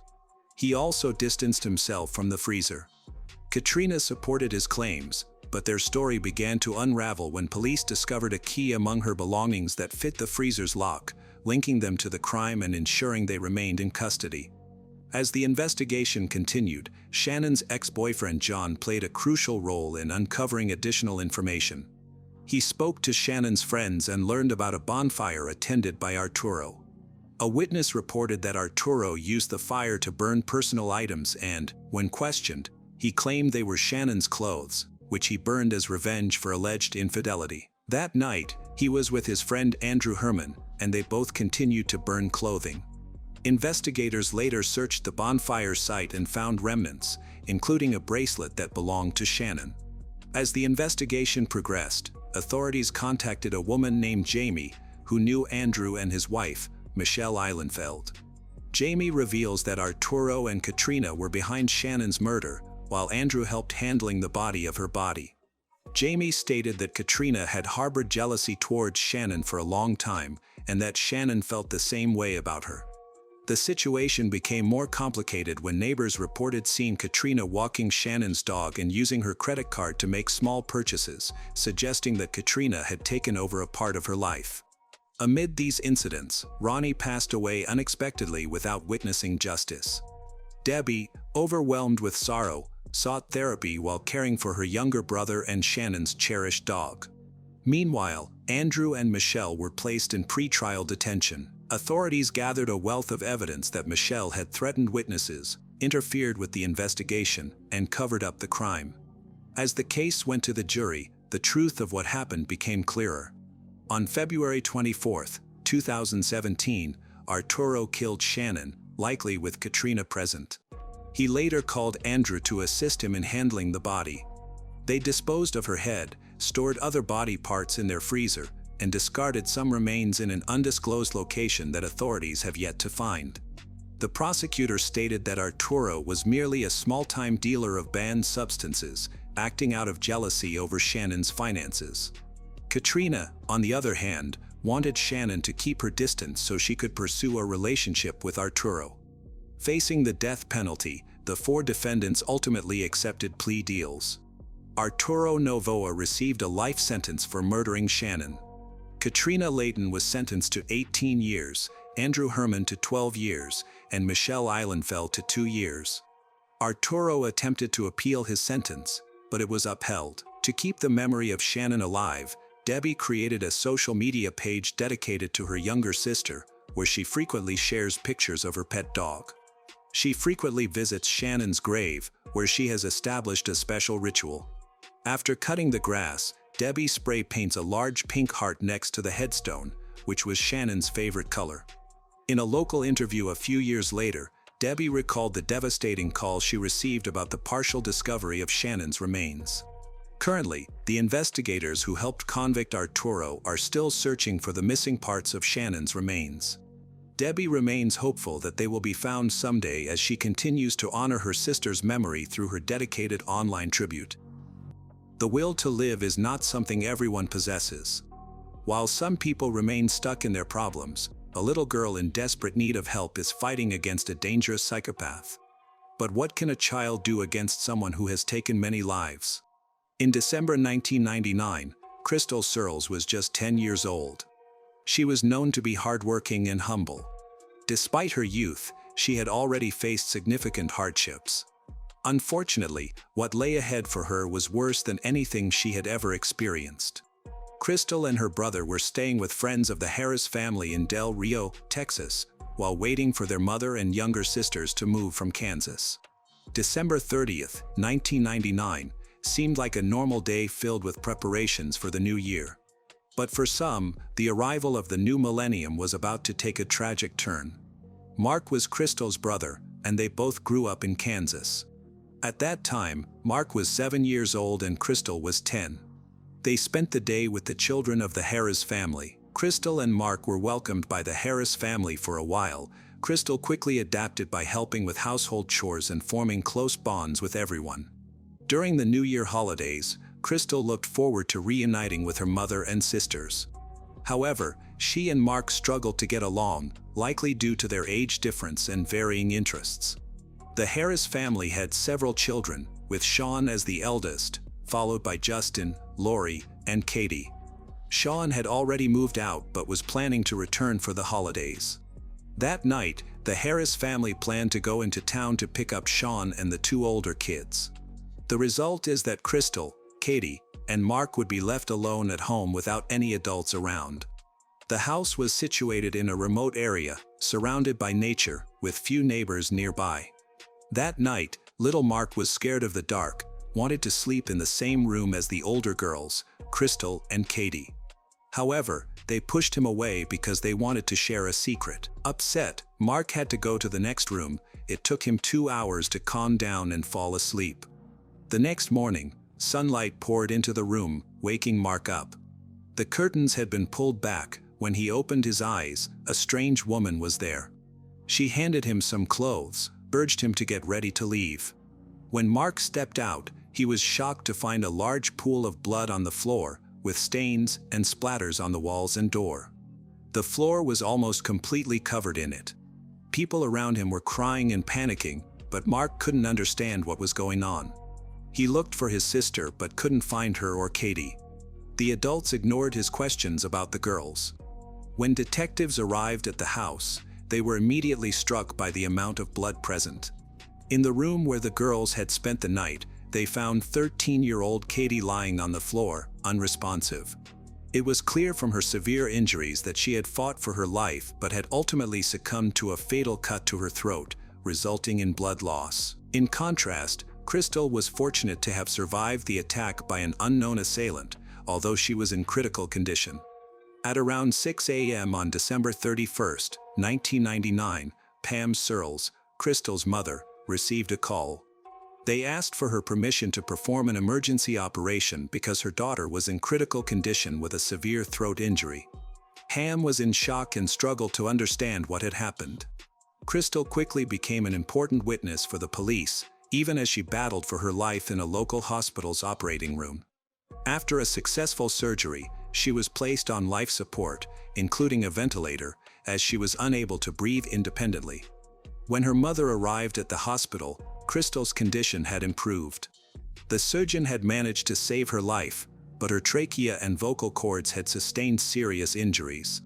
Despite her state, Crystal's main concern was whether her friend Katie had survived. However, Pam did not have the strength to tell her that her friend had died. As soon as Crystal woke up after the surgery, she wanted to speak to the police to tell them what had happened. According to Crystal, she and her friend had gone to bed quite late. She had no idea what time it was when she was awakened by a scream. Raising her head from the top bunk, she saw a man with disheveled hair, a thick beard, and dark, angry eyes standing in front of her. She immediately noticed that Katie was bleeding and that this stranger had a knife in his hand. He covered Katie's mouth with his hand, slowly cutting her throat. The attacker hadn't noticed Crystal at first and was about to leave, but when Katie fell to the floor and began to make death rattles, Crystal recoiled involuntarily when their eyes met. Turning around one last time, the criminal spotted Crystal on the top bunk. Terrified, she tried to climb down to escape through the open window. With a quick movement, he caught up with her and cut her throat as well. Then the stranger disappeared from the house. Despite her injury, Crystal was able to crawl. She climbed down from the top bunk with difficulty and headed for the bedroom door. On the way, she bumped into her friend, who was still making horse sounds, and then went quiet. Crystal lay down next to Katie, hugged her, and wanted to tell her that everything would be fine, but she couldn't. In that moment, she realized that she was mute. The criminal had severed her vocal cords. She was unable to utter a single word clearly. Suddenly, Crystal realized that she needed to ask for help. The phone was useless in her case, so she wrote a note asking for help and decided to get to the neighbors. With her throat cut, Crystal crawled out onto the terrace of the house, dressed in her pajamas and without shoes, but she saw a light in the distance, realized that it was her goal. Crystal stood up with difficulty and walked slowly toward the light. When she reached the neighboring house, which was a good distance away, she began to pound on the door. Then she heard a man's voice asking who was there. Unable to speak, she continued to knock as hard as she could until he opened the door. The neighbor saw the bloody girl, read the note, and called the police. Crystal's brother was unharmed because he had been in another room where the attacker had not entered. Based on the words of Crystal, a composite sketch was created. A check of the police database revealed several potential suspects with various convictions. The next day, the police returned to Crystal and presented several photographs for identification. Crystal confidently pointed to the image of Tommy Lynn Sells, who immediately became the prime suspect. At that time, he was in Del Rio, having arrived relatively recently. Up until that point, he had committed only minor offenses, but Crystal recognized that empty, cruel look instantly. The detectives decided to investigate him. When Tommy's door was knocked on early in the morning, he was informed that he was under arrest for murder. He came out to meet the police and immediately stated that he was glad he was finally caught because he was tired of committing these acts. Initially, the police did not grasp the alarming significance of Tommy's words. He told them about the murder weapon, which turned out to be a 30-centimeter butcher knife. He had used it often over the years, and the blade had been sharpened regularly. It had simply broken. The man had thrown the knife in the bushes near his home, where it was found with traces of blood. Tommy was taken to the county sheriff's office. From the beginning, he willingly cooperated with the authorities, confessed without hesitation to the murder of Katie and the attempted murder of Crystal. He was surprised when he learned about the surviving girl. Tommy agreed to reconstruct the events in the house where he had killed Katie. His behavior seemed odd considering the terrible crimes being discussed. At the same time, he was clearly sealing his own fate by cooperating with the authorities. Tommy began to recount the details of the night of the crime. He explained that as soon as he approached the house, he noticed the open window, which made it easier for him to enter. He walked down the hallway, saw different children sleeping in various rooms, and then chose one with a bunk bed. He entered quietly, approached the lower bunk. Tommy began stabbing and cut Katie's throat. Before leaving, he noticed the second girl and also cut her throat. The detectives managed to find out he had been friends with the Harris family for a long time. It was suspected that, based on this relationship, he had planned the attack on Katie in advance, likely intending to abuse her. Tommy did indeed abuse Katie first, then killed her because he was thirsty for blood. Before arriving at the Harris house, he had intended to break into a trailer where 6 people lived. He knew them and wanted to kill them all, but he feared they might fight back, so he changed his mind at the last moment, sought easier prey. He had heard that the Harris family was hosting a couple of children and that they might be alone that night. Crystal's mother felt guilty for not being there for her daughter during such a terrible time in her life, but she had been forced to settle various issues before moving. To better understand what had happened, she expressed a desire to visit the crime scene. Upon arriving, she witnessed a scene that resembled a horror movie, with an entire floor covered in blood. Crystal had run for help with her last strength, leaving bloody handprints on the wall. Immediately after his arrest, Tommy behaved quite calmly. He was being transported to prison when he shocked the law enforcement officers by suggesting that they probably wanted to know about all the other murders he had committed. This surprised all the police officers, especially since they hadn't even asked him about other possible crimes before. Detectives usually avoid allowing journalists to be present during interrogations, as this could lead to important information being widely publicized and having unpredictable consequences. However, this time, the situation was serious. There were numerous murders involved. Ultimately, the decision was made to allow the media to participate in the interviews, which would quickly spread Tommy's story across the country, potentially help find people who had also survived his attacks and could identify their assailant. A reliable journalist, trusted by the police, was chosen for this purpose and was able to convey Tommy's story clearly, without distortion. The journalist sat in the interrogation room for hours, listening to Tommy recount stories of his life, describing his journeys from state to state while killing men, women, and children without remorse. He was a cold-blooded madman, recounting real bloody scenes as if they were made-up campfire horror stories. Among the most vivid childhood memories that Tommy shared was his father's phrase, "Dead men don't talk." From the start, he doubted that any of his victims could have survived the attack. In his opinion, Crystal was very lucky, but it was unlikely that anyone else had been so fortunate. Even at this stage, the extent of his madness was unclear. Over the next 9 months, he communicated regularly with detectives in the presence of a journalist. In total, he described 22 murders that he committed with his own hands. There were other unconfirmed incidents that could not be verified. Clearly, many more crimes had been committed. This man's words were corroborated by his knife, which he had used all these years to take the lives of innocents. The blade had been sharpened so many times that it became very thin and resembled a slate. The butcher knife didn't even look like a kitchen tool, it resembled something from a torture chamber. After all these events, surgeries, discharge, talking to detectives and journalists, Crystal was gradually recovering. She was shocked by the extent of her injuries. A long scar remained on her throat after the surgery, and she cried when she saw it for the first time. Her mother took her to Kansas, away from the scene of the massacre, but they still had to return to Texas for her to testify against the serial killer. 9 months had passed since the murder and attempted murder. Tommy's stories about other crimes had ended. Crystal was 11 years old by this point. She managed to partially recover, but only physically. Psychologically, she continued to struggle with the consequences of the horrors she had witnessed, as well as the cruelty of the madman she now had to testify against in court. She was the main witness for the prosecution. From the very beginning, the situation was tense. Crystal had not seen the criminal since the night he slit her friend's throat before her eyes, almost killing her. It was hard for everyone caught up in Tommy's villainy. During the hearings in Texas, Crystal was taken in by Texas Ranger Johnny Allen, who was a family man with 2 children at the time.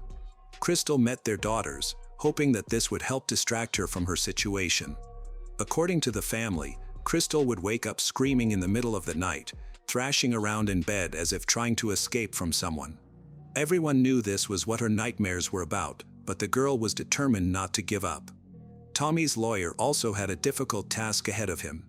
He knew all too well that his client was a dangerous serial criminal who had taken dozens of lives for no reason. His only strategy was to try to avoid capital punishment. He was not going to deny the charges. Despite the adults' concerns, Crystal even spoke enthusiastically about the upcoming meeting with Tommy. She understood that now he would not have a chance to attack her, so she was not afraid. She simply wanted to achieve a fair punishment for this monster. Crystal comforted herself with the thought that she was the reason he was caught and that she had stopped the chain of murders at his hands. According to the prosecutor's office, if Crystal had not miraculously survived that attack and pointed out Tommy, he would have continued his bloody spree across the United States. Who knows how many more people could have died from his knife? The courageous schoolgirl thought that by doing this, She was pursuing justice and vengeance for her friend who had been killed. Up until the day of her testimony, Crystal felt very inspired. That morning, she woke up to find her mother so worried that she was in tears. She asked her mother to calm down so that she wouldn't be distracted from this important moment that could help them stop the serial killer. During the hearings, Crystal once again demonstrated her fortitude. She walked to the stand when called to testify, passing mere centimeters away from the criminal. Although she could have chosen to enter through a specially prepared secret door for such cases, she expressed a desire to walk past the assailant who had cut her throat. She stated that she was not afraid of the man. At one point, however, her determination wavered slightly. While Crystal was on the stand, Tommy displayed no panic, nervousness, or tears. He didn't even look at her while she spoke and answered questions. Crystal confirmed that it was this man who had slit her and her friends' throats, pointing at him. Conversely, he appeared to be impatiently waiting for a decision, which made Crystal increasingly nervous. Eventually, the tension overwhelmed her. She burst into tears and could no longer speak. The court took a forced 15-minute break to allow the prosecution's main witness to compose herself. After the break, Crystal returned to her previous resolve, showing the jury her scar across her throat, a mark that the defendant had left on her body for the rest of her life. Then there was a demonstration of the attack. Crystal lay on a makeshift table that was meant to represent a bed, showing how the attacker had stabbed her with a knife. This allowed the jury to comprehend the scale of the cruelty and horror that the child had endured. The girl illustrated how she had tried to cover her throat with her hands, having witnessed what Tommy had done to her friend, not wanting to share the same fate. Perhaps this instinct is what saved her from a fatal hemorrhage that could have killed her within minutes. The courage of the 11-year-old schoolgirl was acknowledged by her lawyer. Instead of cross-examining her, the defense attorney praised her and did not ask a single question. At that moment, it became clear that even a serial killer's defense attorney was on the side of the victims. No one expected the trial to be so short, especially in such a high-profile case. However, the jury returned with a verdict after about an hour of deliberation. They found the defendant guilty of first-degree murder and attempted first-degree murder. Now only one question remained: would he receive life in prison or the death penalty? The final stage of the trial was set. No one suspected that the brave little girl sitting in front of everyone actually harbored other secrets. Mark Searles, Crystal's father, believed he understood why his daughter had such a strong, determined character, which enabled her to confront this monster. He was convinced that she simply knew what to do. According to Mark, he and Pam began using illegal substances 5 years before these tragic events. He claimed that the addiction quickly took over subjecting them to a tumultuous cycle of attempting to recover and then falling back into addiction. They began to quarrel more frequently, and things spiraled out of control. Mark got into serious legal trouble, which only worsened over time. Meanwhile, Pam desperately sought to restore her normal life, distance herself from anything related to illegal activities. Ultimately, she filed for divorce, focused on overcoming her addiction. Pam got herself together and concentrated on her children. However, years earlier, Crystal had assumed the role of caretaker, as she was the eldest girl in the family. She recalled a time when her parents were dependent, how her father could sleep all day without regaining consciousness. As a result, she was forced to care for her younger siblings. Naturally, she also attended school. Despite her young age, the schoolgirl began to grasp the harsh realities of life. She became a reliable support for her mother, changed her sister's diapers, fed them, put them to bed, prepared for school in the mornings, and even cooked her own meals. By her own admission, Crystal felt like the unluckiest girl in her class, as others did not face such struggles. Crystal was never driven to or picked up from school, nor did she receive help. Of course, this situation seemed unjust. On the other hand, would she have been able to ask for help if not for the independence forced upon her in her early years? According to her sisters, during that time, Crystal took on the responsibilities of both her mother and father, with many not even knowing what her parents looked like because she shouldered almost all of the family responsibilities. Crystal remembered the moment her mother, Pam, decided to end it all. Pam managed to quit and gradually return to a normal life. However, from her recollections, her father remained entrenched in criminal circles. He could not quit, and many believed he didn't even try. By Mark's own admission, he couldn't stop using and selling banned substance, finding himself drawn into criminal schemes, fearing that leaving that lifestyle would be a dangerous decision. After Pam and the children moved out, Mark was arrested a few months later. Pam felt relieved to have left him, as staying with him might have jeopardized her dreams of a new life. He ended up in jail because of his criminal connections.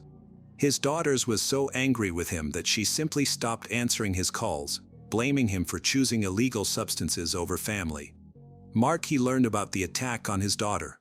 At that moment, he was behind bars and could not help her in any way. At the time of the attack, Mark was serving a sentence for the sale and possession of illegal substances. He was in prison for about 3 months. Suddenly, at 10 a.m., an unexpected visit occurred, as it was outside the permitted visiting hours. The matter was urgent. His mother and sister came to inform him about what had happened to Crystal. Emotions ran high. If he had not been incarcerated, he would have torn Tommy apart with his own hands. Naturally, this didn't change much. Mark couldn't change anything, not even be present in court to support his daughter. But at that moment, something shifted in him. He rethought his life, which had brought his daughter to that house on that fateful night. If it weren't for his problems, no one would have attacked Crystal. Meanwhile, there was one main issue to be resolved: determining what punishment the serial killer would receive for the murder of Katie and the attempted murder of Crystal. Pam had wanted the death penalty for the attacker from the very beginning. Crystal initially supported this decision, but gradually she concluded that she did not want to become like that creature who thirsted for blood. She advocated for a life sentence instead. However, compared to crimes, the prosecutor's office demanded the death penalty. The jury supported this initiative. In the end, Tommy was sentenced to death. The court believed that this would allow him to atone not only for Katie and Crystal but for all of his other victims. He eluded authorities for 20 years and was finally stopped thanks to a brave schoolgirl. Tommy Lynn Sells was born in Oakland, California, on June 28, 1964, one of 5 children of a single mother. He hardly knew his father. Tommy's sister fell ill and died when she was only 1.5 years old. After that, he was sent to live with his aunt, where he behaved poorly. He was returned to his mother, who did not want him. By the age of 7, Tommy had begun to drink alcohol and soon became the victim of abuse by an adult man. From the age of 10, he became addicted to banned substance and troubled his grandmother.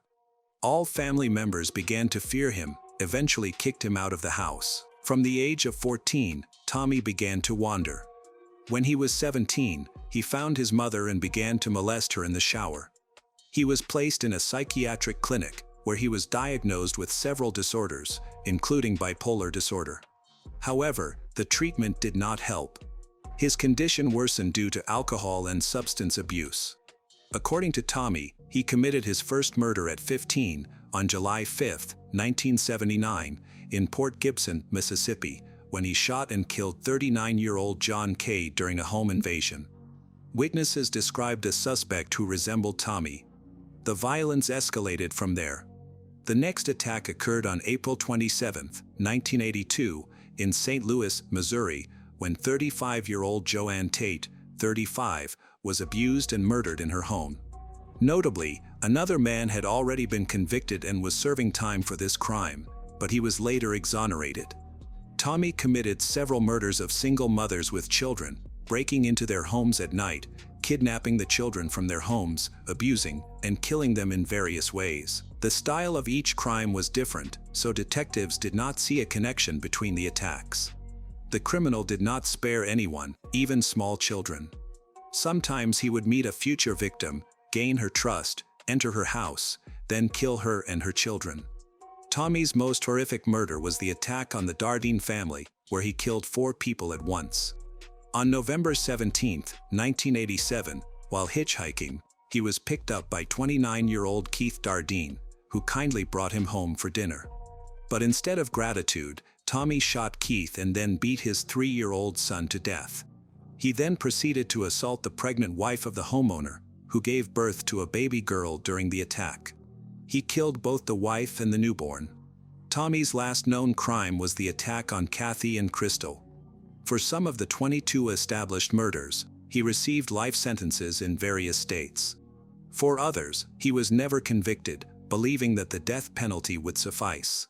Despite the fact that Crystal had defeated a serial killer, she had mixed feelings. She did not feel joy at the upcoming execution of Tommy, as she had never been the kind of person who indulged in such things, no matter who the perpetrator was.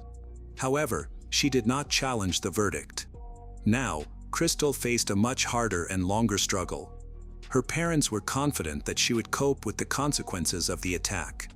Her mother and sisters rallied around her, even sleeping together in the same bed to provide support. Unfortunately, this did not always allow Crystal to rest fully. At times, she could spend an entire night without blinking, staring at the closed window of her room. By her own admission, during such moments, she thought about her escape routes in case of an attack. If the criminal entered through that window, she knew to run out through the other one. And if he entered through the door, she also knew how to hide quickly. In addition, it was important for Crystal to know that her loved ones were nearby. The girl felt reassured simply by the fact that her mother and sisters were alive and breathing. She could sense it. Gradually, Crystal began to regain her sense of self. Her father, Mark, spent 3 years behind bars. When he was released, he immediately sought to improve his relationship with his daughter, who had miraculously survived the attack of a serial killer. He understood that she needed support and help. She saw her father on the right path, even attending her graduation. However, Crystal felt that the relationship with her father was still a struggle. Their relationship continued to improve gradually, and both looked at it positively. Crystal was in a mentally difficult situation. It was not easy for her to feel joy despite an unconditional victory while her friend had died. Gradually, she returned to her usual life and became like a mother to the younger members of the family. Later, she spoke repeatedly with journalists, sharing that she cannot psychologically develop trust in people. Because of this, she has difficulties with relationships, although she genuinely wants to build a family. Nevertheless, Crystal still believes in the best. She even saw her father cope, quit crime and addiction, gradually make up for lost time. She is now 35 years old. Crystal is close to her family and constantly remembers her friend who was killed before her eyes. The events of that terrible night remain etched in her memory.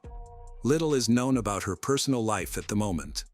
On January 3, 2014, a judge set Tommy's execution date. The death sentence by lethal injection was carried out on April 3, 2014, at the Texas State Penitentiary in Huntsville. Crystal and members of the Harris family were present at the execution. Ashley Bocanegra was born in the Bronx, one of New York City's 5 boroughs. She was raised by her mother along with her older sister. There is no public information about her father, and it remains unclear whether he was involved in Ashley's life. The family lived modestly but maintained a stable lifestyle. Ashley was outgoing and energetic. She took pride in her appearance and had a strong interest in makeup. From a young age, she enjoyed experimenting with different styles, which made her stand out among her peers. After high school, she did not pursue a specific career path right away. Instead, she worked in retail while trying to figure out her future, but she did not have any firm plans. Around this time, she met a young man with whom she soon developed a serious relationship. They spent a lot of time together, and eventually, Ashley found out she was expecting. The pregnancy was unplanned, but they both decided to embrace this new chapter in their lives and moved in together. In 2014, Ashley gave birth to a son whose name has not been publicly disclosed out of respect for his privacy. The arrival of their son marked a significant shift. Ashley became fully focused on being a mother. Despite being young, her partner stepped up and participated in raising their child. Life in New York City was becoming increasingly challenging, with rising rent and piling daily expenses. By early 2015, they decided to move to Atlanta, Georgia, a city with more affordable housing and a slower pace of life that was not too far from extended family. This move represented a fresh start for them. They secured an apartment in a residential complex that had security cameras and on-site staff. Visually, the neighborhood appeared safe, and they hoped it would be a place to rebuild their daily lives. Although their romantic relationship eventually came to an end, they continued to live under the same roof for the sake of their son. They agreed to keep their personal lives separate until their son was older. Ashley took on most of the household responsibilities and began looking for a stable job. Eventually, she landed a position at a home improvement store, working the night shift. This arrangement allowed her to be at home during the day. It was a tough schedule, but it helped her improve her financial situation. Ashley was working toward creating stability and gradually gaining independence from her former partner, all while maintaining peaceful family dynamics. As Ashley adjusted to the demanding rhythm of overnight work, she became familiar with the store's routine. Most of her shifts took place on weeknights, and she was consistently scheduled with the same group of co-workers. This consistency helped form close-knit working relationships. It was in this environment that she first took notice of Daniel Gonzalez. He also worked at the same home improvement store and was usually scheduled on the same nights. Their conversations began with routine work-related questions. Daniel was proactive. He did not shy away from hard tasks and often volunteered for demanding assignments. He came across as calm, polite, and friendly. Although he wasn't pushy, he was often nearby when Ashley needed an extra hand. Over time, they developed a steady rapport. What started as brief exchanges during breaks slowly evolved into real conversations, and Ashley felt at ease around him. There was no pressure or signs of him pushing boundaries. Daniel earned her trust. He avoided discussing personal matters and never made suggestive remarks, but it was clear he was interested. He asked about her day, showed concern for her well-being, and offered to help even when she had not asked for it. This set him apart from the rest of the crew. With each shift, their connection grew. Eventually, they exchanged numbers and began texting outside of work. Their messages quickly turned into a regular flow of jokes, short chats about everyday life, and occasionally planning to meet before work. Their bond transcended that of mere co-workers, yet there was nothing overtly romantic about it. Everything felt natural. No one was rushing into anything, and neither made any direct moves. At that time, Ashley was unaware of Daniel's personal life. Neither he nor their co-workers mentioned that he was living with a woman and their children. Daniel never discussed who shared his home. There were no indications that he was in a relationship. In normal conversations, he seemed calm and composed, displaying no signs of stress or complicated domestic issues. They eventually realized they were neighbors living in the same apartment complex. They discovered this by chance during a conversation about their neighborhood. This made it easy for them to see each other not only at work but also during the day. Sometimes, Daniel would help Ashley carry her groceries, or they would bump into each other in the parking lot, where he would walk her to her building. To Ashley, this felt like a comfortable friendship with a reliable coworker. His proximity and willingness to help were nice perks, making him seem thoughtful. She was unaware of his actual circumstances. At the time of these events, Daniel Gonzalez was a 27-year-old living in Atlanta, Georgia. He was in a long-term relationship with Antonetta Stevens, a woman of the same age, although they were not legally married. They had been together for over a decade, having known each other since childhood, as their families were longtime friends. Throughout their relationship, they became parents to 2 sons, aged 9 and 6. However, their home life was more complicated than it appeared. Daniel and Antonetta's relationship had become increasingly strained over the years, with arguments happening more often. While most disagreements arose from everyday issues, they frequently escalated into larger conflicts. People close to them described Antonetta as having a quick temper. She could quickly shift from calm to confrontational over minor annoyances. This tendency was noticeable not only to Daniel but also to others in their circle. Daniel seldom discussed his home life with his colleagues. Only a few close friends were aware of his personal struggles, which he kept private. However, the ongoing stress at home began to take a toll on him. His relationship with Antonetta shifted from one of love to a focus on logistics, with conversations revolving around parenting, bills, and household chores. Although they still appeared as a couple to outsiders, their emotional connection was diminishing. During this time, Daniel's younger sister, Janine Gonzalez, who was 17 and had recently dropped out of school, moved in with them. She lacked a clear direction, needed a new environment to get back on track. Janine quickly bonded with Antonetta due to their shared history, having known each other since childhood and considering each other more like sisters than in-laws. In contrast, Daniel did not have a strong relationship with Janine. The presence of a third adult in the household did not reduce the tension, in fact, it increased it. Janine frequently witnessed the arguments between Daniel and Antonetta. Eventually, she began to take sides, clearly supporting Antonetta. Those familiar with the family noted that Janine openly expressed her belief that Daniel was responsible for the ongoing conflicts. This alliance between Janine and Antonetta only widened the emotional gap in the household, leaving Daniel feeling isolated. By the time Daniel started spending more time with Ashley, he was already feeling disconnected. His partner was irritable, their sons required constant attention, and his sister emotionally sided with Antonetta. The home atmosphere felt strained and unwelcoming. Daniel began spending more time outside of his home, taking extra shifts at work and staying later as a way to avoid conflicts in his life. Although these choices would later impact his decisions, he didn't express any strong desire to change his situation at that time.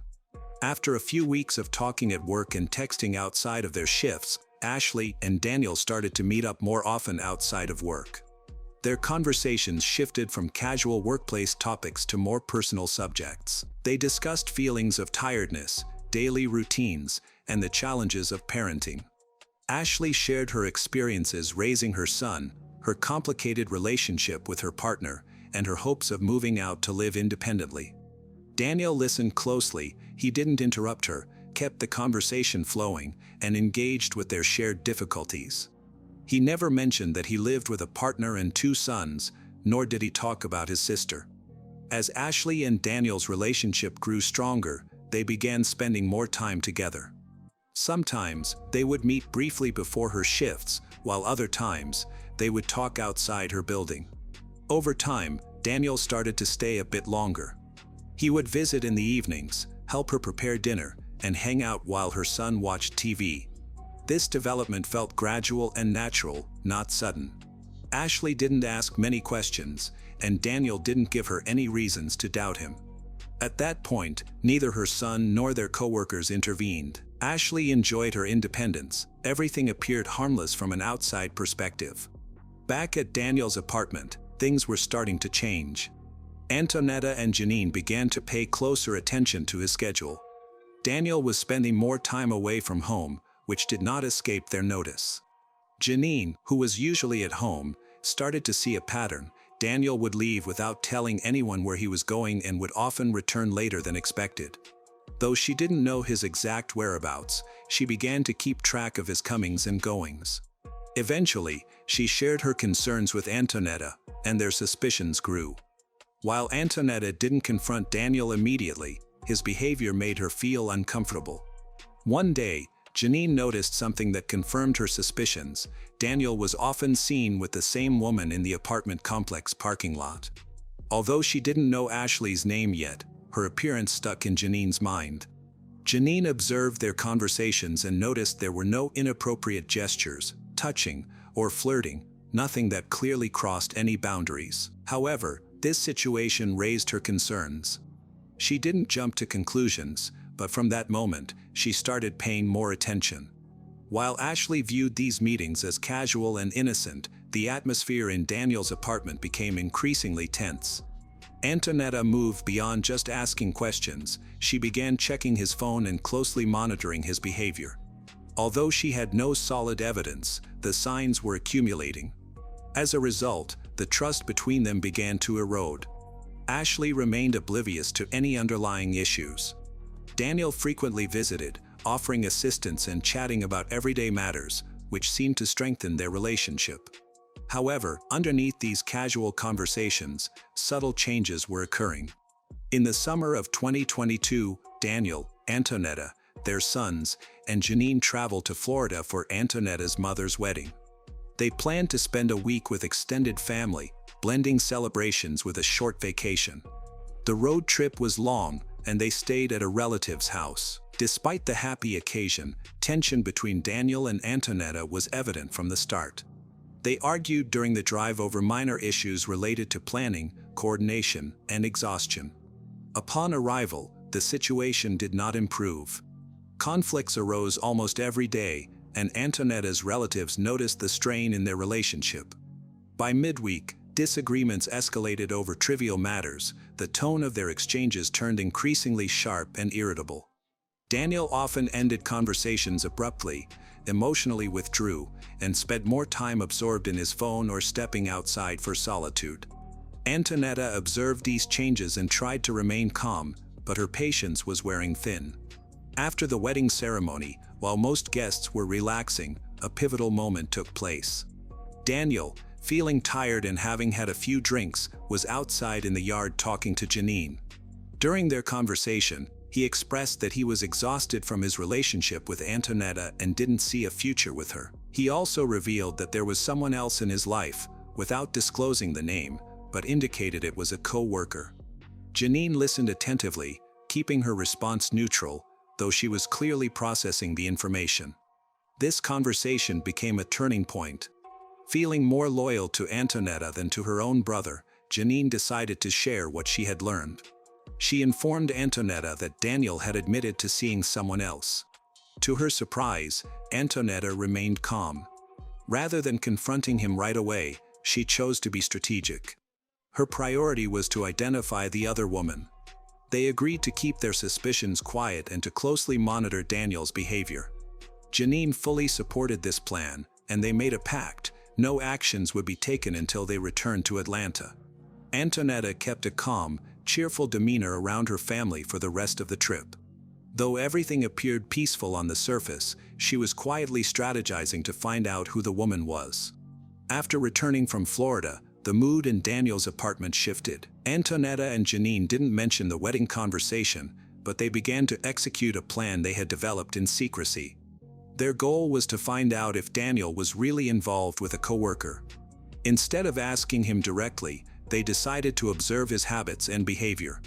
Since neither Antonetta nor Janine had full-time jobs at that moment, they spent most of their days at home, which allowed them to watch Daniel closely. Janine took note of when he left the apartment, who he interacted with, and how he acted when he returned. They also started checking Daniel's phone whenever it was left unattended or unlocked to look for notifications or messages. A few days after returning, Janine reported seeing Daniel leaving work with a young woman. They were outside, smoking and chatting. Janine noted that while their interaction didn't seem overtly romantic, there was a comfortable rapport between them.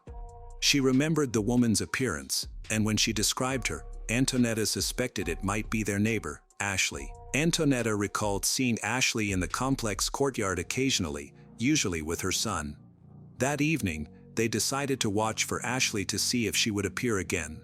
Over the next few days, Antonetta and Janine took turns watching the apartment entrance and the area surrounding the store to confirm whether it was indeed Ashley with Daniel. Their surveillance eventually paid off. They saw Daniel and Ashley talking and then going their separate ways. With this confirmation, they moved forward and took action. Antonetta proposed using Daniel's phone while he slept to message Ashley and lure her into a meeting, setting up a direct confrontation. Janine agreed with the plan. They now had a clear objective. It was no longer just about revealing the truth, it had turned personal. They wanted revenge. The next morning, after finishing a night shift, Daniel came home and went to sleep as usual, briefly chatting with Antonetta before heading to the bedroom. Once he was asleep, she quietly entered the room, took his phone, and brought it to Janine. Together, they started scrolling through his messages. It didn't take long to find what they were looking for. In his chat with Ashley, they found personal messages filled with emotional significance, mentions of past meetings, and small details that confirmed the two were in constant contact. That was all the confirmation they needed to move on to the next step. Antonetta used Daniel's phone to send the text to Ashley. She explained that Daniel had an argument at home, was kicked out, and wanted to meet. Ashley responded quickly, asking for his location and how to find him. Their conversation seemed typical for two people who know each other well, so Ashley was unaware that she was not actually communicating with Daniel. Antonetta kept the tone light and casual to prevent any suspicion. After exchanging a few more messages, Antonetta proposed they meet in the courtyard of their apartment complex, a small grassy area between the buildings, and Ashley agreed. After arranging the meetup, Antonetta and Janine started getting ready. They brought Janine's phone to record what would happen. They were unarmed and planned to lure Ashley outside to confront her unexpectedly and escalate things physically. Their intention was not just to have a conversation but to make a statement. They carefully chose the location. It was close enough to nearby buildings for visibility but out of sight from the main entrances. While there were surveillance cameras in common areas, they didn't cover this specific spot, offering a sense of privacy within the complex. At that time, Daniel was asleep, completely unaware that his phone was being used. Early in the morning, Antonetta and Janine left the apartment, leaving Daniel and the boys behind. They positioned themselves behind some bushes near a pedestrian path. The area was shaded and slightly away from the building entrances, but still on public property. Visibility was limited, although someone walking by might notice them. They waited. When Ashley texted to say she was on her way, Antonetta made sure the phone was recording and instructed Janine to continue filming no matter what. Minutes later, Ashley walked down the path, completely unaware of the danger that awaited her. As she neared her destination, she scanned the area, hoping to see Daniel. Suddenly, Antonetta and Janine emerged from their hiding place. Antonetta approached Ashley and loudly claimed that Ashley stopped texting Daniel. Before Ashley could reply, Antonetta attacked her. Ashley did not fight back. Instead, she tried to defend herself by covering her face with her hands and begging Antonetta to stop. Despite her pleas, Antonetta continued to hit her. Eventually, Antonetta knocked Ashley to the ground and continued to assault her with her fists and feet. At one point, she grabbed Ashley's hair and slammed her head against the pavement. Janine chose not to intervene and instead stayed on the sidelines, recording the events.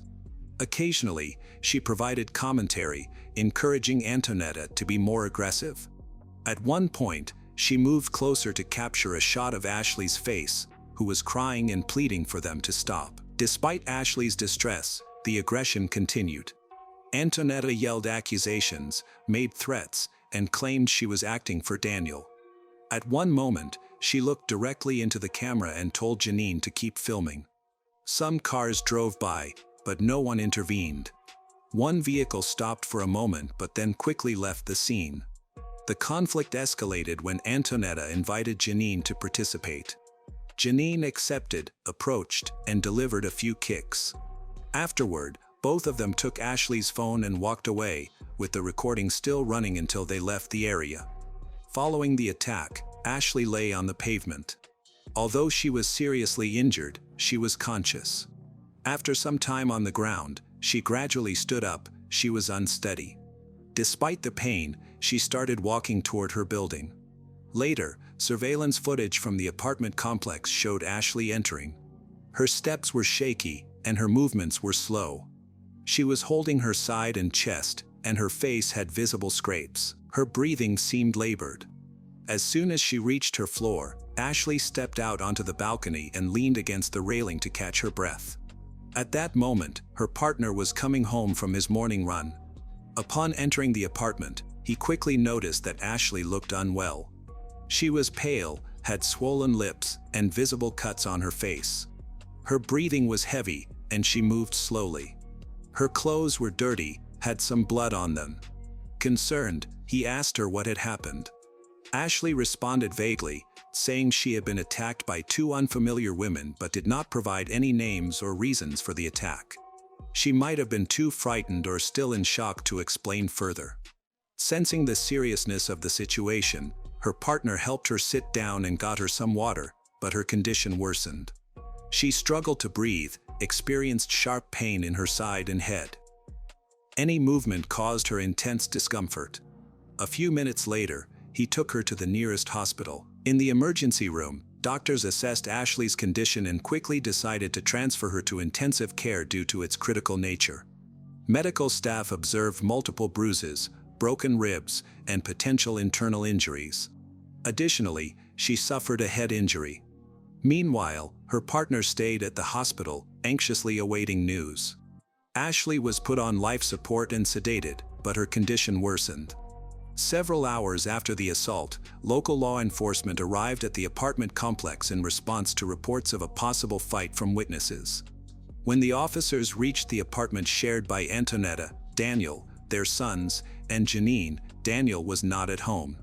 Antonetta answered the door and spoke to the officers in a calm and composed manner.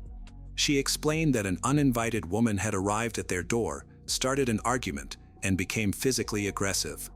Antonetta stated that she did not know the woman and that it was the woman who initiated the confrontation. She characterized the incident as a mutual fight, mentioning that both had exchanged blows. Antonetta also noted that the woman had been previously harassing her partner at work and had come to their home to continue the harassment. She made it clear that she had not left the apartment before the incident to support her version of events. At this point, the officers had not received a formal complaint from the injured party, did not know the identity of the other person involved, and had no direct evidence of the assault. While Antonetta's account was consistent, it did not match the known facts. Doctors at the first hospital where Ashley was treated had alerted local authorities because of the seriousness of her condition. However, when police arrived at the apartment complex, the medical report was not connected to the attack. Information about Ashley's injuries and her identity came to light later. The police left the apartment without filing an official report, they only documented a verbal statement. They did not conduct a search or collect phones as evidence, which resulted in the loss of important materials. At this point, Antonetta and Janine were unaware that they would soon be named as official suspects. After the initial examination in the emergency room, doctors suspected Ashley had suffered serious internal injuries. Although she was conscious, she was having difficulty breathing and could barely respond to questions. A CT scan showed multiple severe injuries, broken ribs punctured her lungs, there was internal bleeding around her liver and abdomen, and she had a significant brain injury with swelling. Since the hospital lacked the necessary resources for urgent neurosurgery and abdominal procedures, doctors decided to transfer her immediately to a specialized trauma center. Ashley was put on a ventilator and sedated into a medically induced coma. She was airlifted to a hospital in another part of the state, where a team of trauma surgeons and critical care doctors was ready to assist. Upon her arrival, Ashley was taken straight to the operating room. The surgeons worked to stop the internal bleeding and stabilize her vital signs, but the injuries were too severe. Her liver was partially torn, and there was significant bleeding in her abdominal cavity. During the surgery, it became evident that her injuries were not survivable. About an hour after her transfer, Ashley suffered cardiac arrest. Medical teams performed CPR for 30 minutes but could not revive her. She was pronounced dead early that morning, just a few hours after the incident. While this was happening, hospital staff submitted a report to the local police department stating that a patient showed signs of having been attacked. As Ashley was being moved, this information was relayed to the on-call officer. However, it had not yet been linked to an earlier visit by officers to the complex. Ashley's death changed the legal context of the case. The police department received the hospital's report, which indicated that the situation had turned fatal. Officers quickly connected this update to the previous complaint about a physical altercation and realized that both incidents occurred at the same address. The deceased's last name was verified through medical records and matched with entries associated with the apartment complex. The police leadership decided to send officers back to Antonetta's apartment. By this time, they no longer considered it a simple domestic dispute. The situation was being seen as a potential felony that could result in death. This initiated a formal criminal investigation. Authorities also requested Ashley's complete medical records to assess the severity and nature of her injuries. The initial medical report revealed that her injuries could not have occurred from a minor fight or mutual confrontation. The trauma to her head, chest, and internal organs indicated she had suffered a severe beating. There were multiple blows aimed at vital areas. Additionally, There were no signs of defensive wounds or any indication that she fought back, suggesting that the victim likely did not defend herself during the attack. Following the medical findings, the forensic report, and surveillance footage from the apartment complex, a criminal case was officially opened. After confirming Ashley's death, investigators returned to the complex, arrested Antonetta and Janine. They were taken to the precinct and interviewed separately starting immediately. Antonetta seemed calm but distant during her questioning. She avoided making eye contact, spoke in a low voice, and gave unclear answers. She provided short responses and repeated the same story she had told earlier, that Ashley had come to their home uninvited, started an argument, and threw the first punch. She did not mention any text messages, a pre-arranged meeting, or the use of Daniel's phone. Antonetta maintained that the incident was unplanned and that she acted solely in self-defense. When detectives highlighted discrepancies between her account and the medical evidence, she did not respond. After answering a few more questions, she requested a lawyer and ended the interview. Janine's interrogation took an unexpectedly relaxed turn. She entered the room confidently and spoke freely, showing no signs of nervousness. At times, she even laughed and made sarcastic remarks, behaving more like she was chatting with friends than talking to law enforcement. The detectives mirrored her casual tone and avoided any confrontational approach, which proved effective. Janine began to share details openly about the events, including some information that hadn't been revealed before. She openly explained how Daniel had admitted to seeing someone else, how she had passed that information to Antonetta, and how they devised a plan to message Ashley using Daniel's phone. She also detailed who initially suggested recording the encounter and how they concealed themselves until Ashley arrived. Janine's account of the confrontation was particularly striking. She openly admitted to being physically aggressive, stating that she joined in because she was invited to participate. She even described the incident as amusing. The detectives documented her statements but did not interrupt her. They maintained neutral expressions, allowing her to express herself freely. During the questioning, Janine confirmed that she had recorded the incident on her phone and still had the footage saved. She revealed almost everything Antonetta had tried to hide. Her statements were officially noted. Janine's emotional distance and complete lack of remorse strengthened the evidence that the attack was not only intentional but also planned in advance. After the interviews, investigators obtained search warrants and seized phones from everyone involved, including Janine's. Her phone contained a full video recording of the assault. The footage showed that Ashley did not fight back, and the attacks were carried out methodically with clear intent. The audio also captured mocking remarks, threats, and statements indicating that the attack was premeditated. Daniel's phone showed a message thread where Antonetta pretended to be him to set up the meeting. This was clear proof of the trick used to put Ashley in danger. As a result, Antonetta and Janine were charged with serious crimes, including felony assault and robbery. Their arrests were part of a larger criminal investigation. The charges were explained to them, highlighting the serious legal consequences they faced. Both were arrested without any resistance, but officers closely monitored the situation. Daniel later learned about the events that unfolded. When the arrests took place, he was at work. Officers came to his workplace to inform him of Ashley's death and the charges against Antonetta and Janine.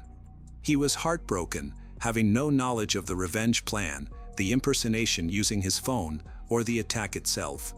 He stated that he could never have predicted that things would turn into such a tragedy. Daniel was asked to provide a formal statement. He confirmed that Ashley had never been a threat to anyone and that their relationship was not a secret. He also mentioned that he had never given his phone to anyone and was unaware of any messages sent from it. His account aligned with the evidence gathered, leading investigators to conclude that he was not involved in the crime. He expressed his willingness to cooperate fully and may be called to testify in court, as the fatal setup was carried out using his digital identity without his knowledge. Both suspects were found guilty and sentenced to 20 years in prison at Arundel State Prison in Georgia. Janine, who was only 17 at the time, was tried as an adult because of the seriousness of the crime. If she doesn't face any disciplinary issues while in prison, she will be released when she is about 37 years old. The impact of the crime was severe, Ashley's son lost his mother. Custody of the child was awarded to his father, who had been involved in his son's life even after he and Ashley ended their relationship. Now, he has taken on full responsibility, working to create a stable and safe environment for his son amidst the profound loss. Daniel and Antonetta's two sons also experienced the loss of their mother. Since Daniel was not implicated in the crime, he retained custody of the children and continued to raise them on his own. Despite the trauma of losing Ashley and the emotional burden of knowing their mother would be in prison for decades, Daniel remained dedicated to his role as a father. Both families were deeply affected. One child lost his mother, while Daniel's two sons were also left without their mother. What began as a situation fueled by jealousy and betrayal ended in tragedy, incarceration, and lasting pain for those who were innocent in this situation. The young lives impacted will always feel the effects of a crime they did not commit and will never fully escape from it. In the heart of Sydney's central business district, where towering skyscrapers define the skyline and the city pulses with activity, a devastating crime unfolded on August 13, 2019, claiming the life of Michaela Dunn. 3 years earlier, on May 14, 2016, in the vibrant suburb of Parramatta, a brutal assault left Dasha Volnukin deeply traumatized, with her death in May 2018 adding to the sorrow. These incidents, occurring in modern urban settings, shocked their communities and sparked widespread concern about safety in Australia's cities, particularly for those in vulnerable professions like escorting. The stories of Michaela and Dasha, though distinct, highlight the hidden dangers faced by escort profession and the urgent need for systemic protections. Michaela Dunn, a 24-year-old Sydney resident, was tragically murdered in 2019, leaving her family, friends, and community grappling with profound loss. Her death underscored the risks that can persist even in environments designed for security, challenging assumptions about urban safety. Similarly, Dasha Volnukin, a 22-year-old Ukrainian model who had moved to Australia in 2015, endured a horrific assault that marked her life with lasting trauma. Her resilience in reporting the crime led to justice, but her untimely death 2 years later deepened the tragedy. On August 13, 2019, at approximately 1:30 p.m., police received an urgent call about a violent incident in a high-rise apartment on Clarence Street, a bustling thoroughfare in Sydney's CBD lined with corporate offices and residential complexes. Emergency services arrived promptly, discovering a distressing scene inside a modern apartment building. Forensic investigators cordoned off the area, documenting evidence of a struggle, such as disarrayed furniture and personal items. Neighbors reported hearing disturbances, but the building's soundproofed walls obscured critical details, complicating initial inquiries. The investigation revealed that Michaela had been fatally wounded, her body bearing a severe neck injury that marked the brutality of the attack. 3 years earlier, on May 14, 2016, at 1:30 a.m., a similar tragedy struck in Parramatta, a dynamic suburb 25 kilometers west of Sydney's CBD, known for its rich cultural diversity and thriving commercial scene. Dasha Volnukin faced a terrifying assault in a residential unit. The incident unfolded discreetly, leaving few immediate clues. Security footage captured a man, later identified as Mustafa Kairisai, 28, entering and exiting the building, but provided no direct evidence of the violence that transpired inside. Dasha's prompt reporting to police, including detailed descriptions of her assailant, was crucial in advancing the investigation, despite the private nature of the crime. Michaela and Dasha, both young women in their early 20s, lived in Sydney, residing in apartments equipped with modern security features. The fact that these violent acts occurred in private, supposedly safe spaces stunned local residents and prompted extensive police investigations. Authorities worked diligently to establish timelines, interview potential witnesses, and determine whether the cases were connected. While no direct link was confirmed, both women worked as escorts, a legal but high-risk profession in Australia, which emerged as a significant commonality. This shared profession highlighted the vulnerabilities inherent in escort profession, where financial independence comes at the cost of exposure to potential danger. To fully appreciate the impact of these events, it's essential to understand Michaela and Dasha as individuals with unique aspirations and challenges. Their lives, though cut short by tragedy, reflect the complexities of navigating personal and professional choices in a fast-paced, high-cost city like Sydney. Michaela Dunn was a proud Sydney native, raised in inner West Sydney, a region celebrated for its close-knit communities and eclectic atmosphere. By 2019, she had entered the escort industry, a decision that offered financial independence in Sydney's competitive economy. Escorting, while legal in New South Wales, can provide significant earnings, enabling flexibility and opportunities like travel. Michaela's choice to keep her work private was likely influenced by societal stigma, which is a common practice among escorts to protect their personal relationships. Friends remembered her as a compassionate and resilient individual whose warmth left a lasting impression on those around her. Her engagement with Sydney's vibrant cultural scenes, from art galleries to nightlife, reflected a young woman embracing the city's dynamic spirit. Dasha Volnukin, born in Canada, arrived in Australia in 2015, drawn to Sydney's cosmopolitan allure and economic prospects.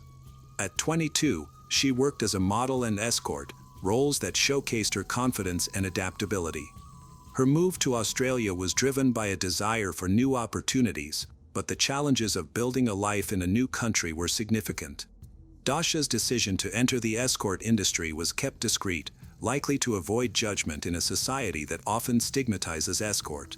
Friends described her as empathetic and determined, qualities that helped her navigate the complexities of migration and work. Her brief tenure as an escort exposed her to rapid risks, culminating in the traumatic assault that would shape her final years.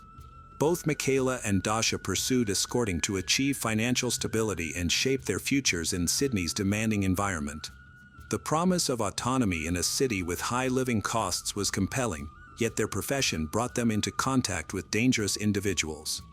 These incidents underscore the vulnerabilities inherent in escort, despite its legality, and highlight the need for enhanced protections to ensure worker safety.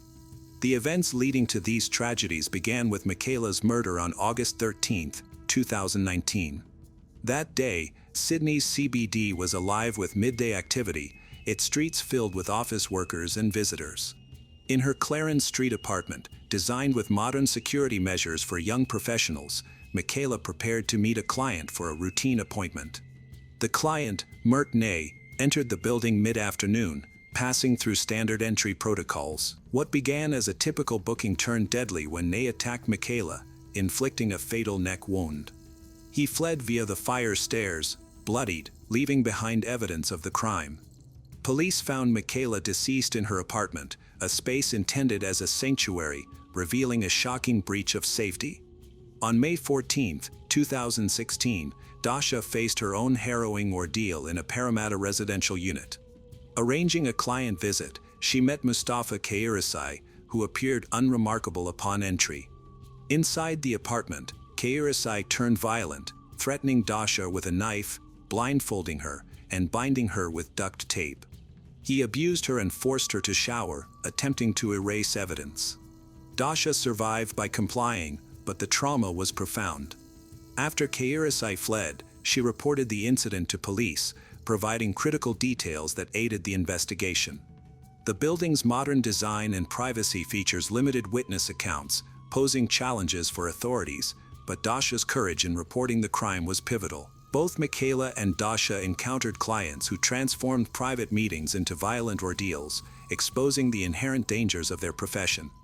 These incidents, occurring in secure urban settings, challenged assumptions about safety in modern cities and sparked public discourse about the risks faced by sex workers. The investigation into Michaela's death began swiftly on August 13, 2019, at her Clarence Street apartment. Police discovered her body with a fatal neck injury, and forensic teams meticulously collected evidence, including traces of the struggle. Security footage revealed Mert Ney, aged 21, entering the building at 1:30 p.m. and fleeing bloodied at 1:50 p.m., brandishing a knife. Ney's erratic behavior on Clarence Street alarmed pedestrians, leading bystanders to pursue him with improvised tools, a chair and a milk crate, restraining him near Wynyard Lane until police arrested him at 2 p.m. A USB drive containing violent material was recovered, but no terrorist motives were confirmed. Nay, unemployed and residing in Blacktown, had documented mental health struggles, which police noted as a potential factor, though his intent remained unclear. A search of his Blacktown residence provided further context, suggesting financial distress may have contributed to his actions. Dasha's assault investigation progressed due to her immediate report on May 14, 2016. She described her assailant's appearance and actions, which, combined with CCTV footage from the Parramatta unit, helped police identify Kairasai. The footage showed Kairasai entering and exiting calmly, offering no hint of the violence inside. Police canvassed Parramatta, but the building's security measures limited witness accounts. Dasha's description aligned with other assault reports, leading to Kairasai's arrest on May 28, 2016, in Bondi after a pursuit. He was linked to multiple attacks on escorts in 2016, indicating a pattern of predatory behavior. Mert Nay, responsible for Michaela's murder, had a troubled background marked by unemployment and mental health issues. Living in crisis housing in Blacktown in 2019, he faced significant personal challenges, including financial instability and untreated mental health conditions. His arrest initiated legal proceedings for murder, attempted murder of another individual, Lin Bo, aged 41, and related offenses. No clear motive was established, with his actions attributed to a combination of mental instability and situational factors. Mustafa Kairasai, born around 1985, targeted escorts in Sydney during 2016. Court records indicate his attacks were planned, exploiting the vulnerabilities of escort.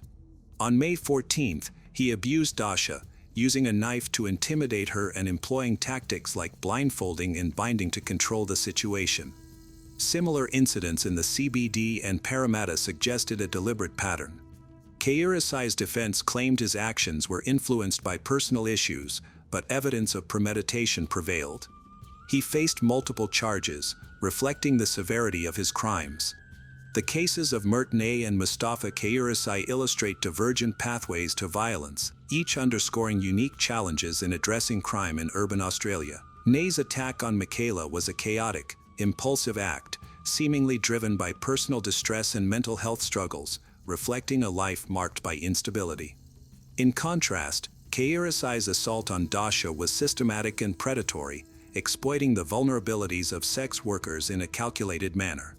Their arrests marked the beginning of legal efforts to hold them accountable for the harm inflicted on Michaela, Dasha, and others.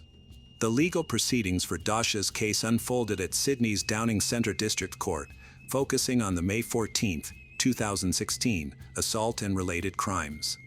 Prosecutors presented Dasha's testimony, which detailed the harrowing ordeal, alongside CCTV footage from the Parramatta unit that corroborated her account. The evidence highlighted Kairasai's methodical tactics, including his use of a knife and attempts to erase evidence. The defense argued that Kairasai's actions were influenced by personal circumstances, but the prosecution emphasized his intent to harm. Dasha passed away in May 2018, 2 years after the assault. Her loss deepened the sorrow felt by her friends and community, who remembered her as a vibrant, resilient individual. Tributes highlighted her determination and warmth, qualities that shone through despite the trauma she endured. Her work as a model and her efforts to build a life in Australia reflected a young woman full of promise, making her death all the more poignant. Mert Nay's trial, following his August 2019 arrest, was a significant undertaking at the Downing Centre District Court. Prosecutors argued that Nay's actions were premeditated, pointing to his possession of a knife and his behavior after the crime, which included fleeing bloodied and brandishing the weapon in public. Justice Peter Johnson, presiding over the case, described the attack as exceptionally brutal, noting its devastating impact on Michaela's family and community. Nay's defense team highlighted his mental health struggles, including untreated conditions that may have contributed to his actions. However, evidence of his awareness during the crime undermined these arguments. On May 14, 2021, Nay was sentenced to 44 years in prison with a 33-year non-parole period, reflecting the severity of the offense. In October 2023, an appeal reduced his sentence to 40 years with a 30-year non-parole period, acknowledging procedural considerations while maintaining significant accountability. In 2022, Nay pleaded guilty to assaulting a guard at Goulburn Correctional Center, receiving a concurrent sentence that did not extend his overall term, raising questions about managing ongoing risks posed by incarcerated individuals. Sydney's CBD, a vibrant hub of commerce and culture, and Parramatta, a multicultural suburb undergoing rapid urban renewal, served as the backdrops for these tragedies. Michaela's apartment on Clarence Street, located near iconic landmarks like the Sydney Harbour Bridge and the Parramatta unit where Dasha was assaulted, represented modern urban living with advanced security features. Yet, these settings fail to protect Michaela and Dasha, exposing a stark paradox: private spaces, designed for safety, can become sites of extreme violence. This contradiction fueled public discourse about urban safety and the vulnerabilities inherent in certain professions, particularly escort. The escort industry in Australia, legally recognized in New South Wales since 1995, operates within a complex and often challenging landscape. Escorts, whether working independently or through agencies, can earn substantial incomes, particularly in high-cost cities like Sydney, where living expenses drive many to seek lucrative opportunities. Michaela and Dasha's decisions to enter this field likely stemmed from the need for financial independence in a competitive economy. Escorting offers flexibility and the potential for significant earnings, with hourly rates in Sydney often ranging from $300 to $1,000, depending on services and clientele. However, the industry's risks, violence, stigma, and inadequate safety measures place workers in precarious positions. Unlike other professions, escorting lacks standardized protections, such as mandatory client screening, accessible emergency support systems, or comprehensive training on risk management. These gaps were evident in Michaela and Dasha's cases, where private meetings with clients turned deadly or traumatic, highlighting the urgent need for reform. Police investigations into both cases relied on established methods for urban crime, including security footage, witness statements, and victim reports. The rapid arrest of Mert Nay on August 13, 2019, demonstrated the power of community intervention. Bystanders, witnessing Nay's erratic behavior on Clarence Street, courageously restrained him using a chair and a milk crate, preventing further harm until police arrived. Their actions became a symbol of community resilience, widely covered by Australian media, and sparked discussions about the role of civilians in public safety. Dasha's prompt and detailed report on May 14, 2016, was equally critical, enabling police to identify Mustafa Kairisai through CCTV and her descriptions. However, the scarcity of witnesses in modern residential buildings, designed with privacy in mind, posed significant challenges. In Parramatta, the unit's security measures limited external accounts, complicating efforts to corroborate Dasha's testimony and underscoring a broader issue in investigating private space crimes. Serial offender Mustafa Kairisai was sentenced to 34 years in prison in August 2021 for 30 counts of abuse, abuse assault, and child abuse, having abuse assaulted a schoolgirl over 5 hours at 10 locations in 2016. He received an additional 38-year sentence for the abuse and robbery of 7 other women in the same year, including Dasha Volnukin. In 2021, Kairisai was given just 12 months to live after being diagnosed with an undisclosed terminal illness and undergoing chemotherapy in prison. Had he survived, he would not have been eligible for release until 2066. Correctional Services NSW confirmed that 31-year-old Kairisai died in the high-security prison block at Prince of Wales Hospital in January 2022. Australia's legal system, grounded in common law principles, delivered verdicts in both cases, but the outcomes revealed systemic challenges. Nay's 40-year sentence, adjusted on appeal in October 2023, and Kairisai's 72-year sentence in 2021 provided a measure of accountability, yet the prolonged trials and complex defenses, particularly Nay's mental health arguments, delayed resolution for the victims' families. The economic realities of Sydney, one of the world's most expensive cities, played a significant role in Michaela and Dasha's choices. With median rent for a one-bedroom apartment in the CBD exceeding $700 per week in 2019, and living costs rising steadily, many young people turned to high-paying industries like escorting to afford a comfortable lifestyle. This economic pressure, combined with the flexibility of escort profession, makes it an attractive option, yet the lack of regulatory oversight leaves workers exposed to exploitation and violence. Comparative data from other decriminalized jurisdictions, such as New Zealand, suggests that mandatory client registries and worker support networks can reduce violence, offering a model for Australia to consider. Implementing such measures could address the systemic vulnerabilities exposed by these cases, ensuring that financial necessity does not come at the cost of safety. The role of technology in these investigations also warrants examination. CCTV footage was pivotal in both cases, providing visual evidence that linked Nay and Kiirasai to the crime scenes. However, the limitations of surveillance in private spaces, where cameras are restricted to common areas like lobbies, highlight a gap in evidence collection. Balancing technological innovation with civil liberties is a critical challenge for Australian law enforcement, particularly in high-density urban areas where crimes often occur behind closed doors. The legacy of Michaela Dunn and Dasha Volnukin serves as a powerful call to action.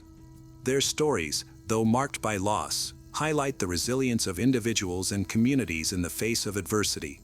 Michaela's vibrant engagement with Sydney's cultural life and Dasha's determination to build a new life in Australia reflect young women full of potential, whose lives were cut short by preventable violence. By addressing the systemic issues exposed by their cases, urban safety gaps, escort vulnerabilities, mental health deficiencies, and sentencing disparities, Australia can honor their memory through meaningful change.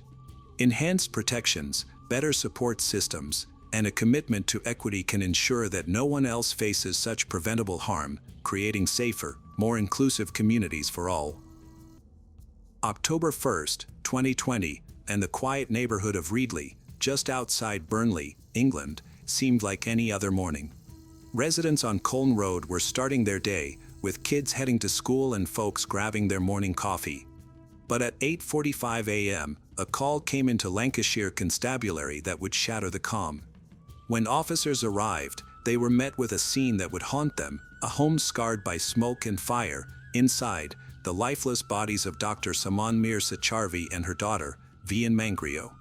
The discovery sent shockwaves through the community, police scrambling for answers. Dr. Saman was a respected psychiatrist at the Lancaster and South Cumbria NHS Foundation Trust. Vian, a bright student at Marsden Heights High School in nearby Nelson, was known for her academic spark and enthusiasm for life. The two living together in their Colne Road home. But that morning, something had gone horribly wrong. The house showed signs of a big fire, smoke stains on the walls and charred furniture, but the flames hadn't consumed everything. Investigators noted something else: strange messages scrawled on the walls. Cryptic phrases like "my mom is evil and this is a cult house." Were these clues to what happened, or something more sinister? The police launched a full-scale investigation, cordoning off the house as forensic teams combed through the wreckage. The scene raised immediate questions. Was this a targeted act? Did the fire start accidentally, or was it set to hide something? And what about those eerie messages on the walls? Detectives began interviewing neighbors, asking if anyone had seen anything unusual in the days leading up to the tragedy. Had Saman or Vian mentioned any trouble?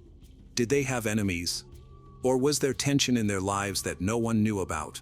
Someone out there knew what happened, and detectives were determined to find them. Who could have targeted this beloved doctor and her promising daughter? To understand the weight of this true crime tragedy, let's take a moment to know Saman and Vian, who they were, where they came from, and the lives they built in the UK. Dr. Samanmir Sacharvi was a woman of compassion and intellect. Born in Pakistan to a close-knit family, she was the eldest child and only daughter of her parents, now in their 80s. She was described by her brother as the apple of their eye, cherished for her ambition and warmth. From a young age, Saman excelled academically, and driven by a passion for helping others, she pursued a career in medicine, specializing in psychiatry. Her dedication to mental health defined her professional life. Saman moved to the UK in the early 2000s, settling in Burnley, where she joined the Lancaster and South Cumbria NHS Foundation Trust in February 2020 as a junior doctor in the specialist perinatal community mental health team. Her colleague, perinatal lead consultant, remembered her as approachable, empathetic, and a joy to work with, always forming strong bonds with patients, colleagues alike. During the global issue lockdown, Simone went beyond her duties, personally delivering prescriptions to women isolating at home, ensuring they received care when access was limited. Her kindness left a lasting mark on those she served. Vian Mangrio, Simone's daughter, attended Marsden Heights Community College in Nelson, where she shone as an outstanding student. Her head teacher praised her for having a rare blend of academic talent and enthusiasm for school life. Vian loved art. Her father, Kikit Mangrio, who lives in Doha, Qatar, after divorcing Simone in 2012, was to say that her loss left his life miserable and without purpose. He recalled her as a loving, caring young girl, beloved by everyone. The morning of October 1, 2020, Simone and Vian's bodies were found. This discovery marked the beginning of a complex true crime investigation that revealed a series of alarming events. Just before 8:45 a.m., the Lancaster Constabulary received a call expressing concerns for the safety of the occupants at a semi-detached house on Cone Road. Officers quickly arrived at the location, a quiet street filled with modest homes where Simone and Vian had built their lives. What they encountered there was far from the tranquil suburban morning they had expected. Inside the house, the air was thick with the effects of a fire. Smoke stains covered the walls, and burnt furniture suggested a blaze that had been either put out or failed to spread significantly. The officers proceeded with caution. In the front bedroom upstairs, they discovered the body of Dr. Simone Sicharvi. She was lifeless, evidence indicated she had been involved in a violent struggle. An autopsy revealed that she died from strangulation. She had also been attacked prior to her death.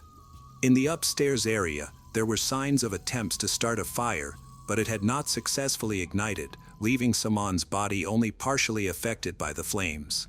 In the lounge downstairs, the situation was more tragic. Vian Mangrio's body was discovered, badly burned, making it hard to identify her right away. The severity of the fire suggested it was intentional, as flames had engulfed much of the area around her. A woolen item was found around her neck and in her mouth. Bruising in her throat indicated that she likely died from asphyxiation. Although the fire damage made it challenging for the pathologist to determine the exact cause of death, the difference between the two locations, Simone upstairs and Vian downstairs, raised important questions. Why were the bodies in separate parts of the house? Was the fire set to destroy evidence, or was it part of a more extensive plan? The officers observed unsettling messages written on the walls. These phrases seemed intentionally misleading. Vian and Simone had recently been isolating since Vian was waiting for a test result, which was ultimately negative. The timing of the messages struck the officers as suspicious. In response, the house was secured. The major crime team from Lancaster Constabulary, led by Detective Superintendent, quickly took over the case, treating the deaths as a double murder investigation from the beginning.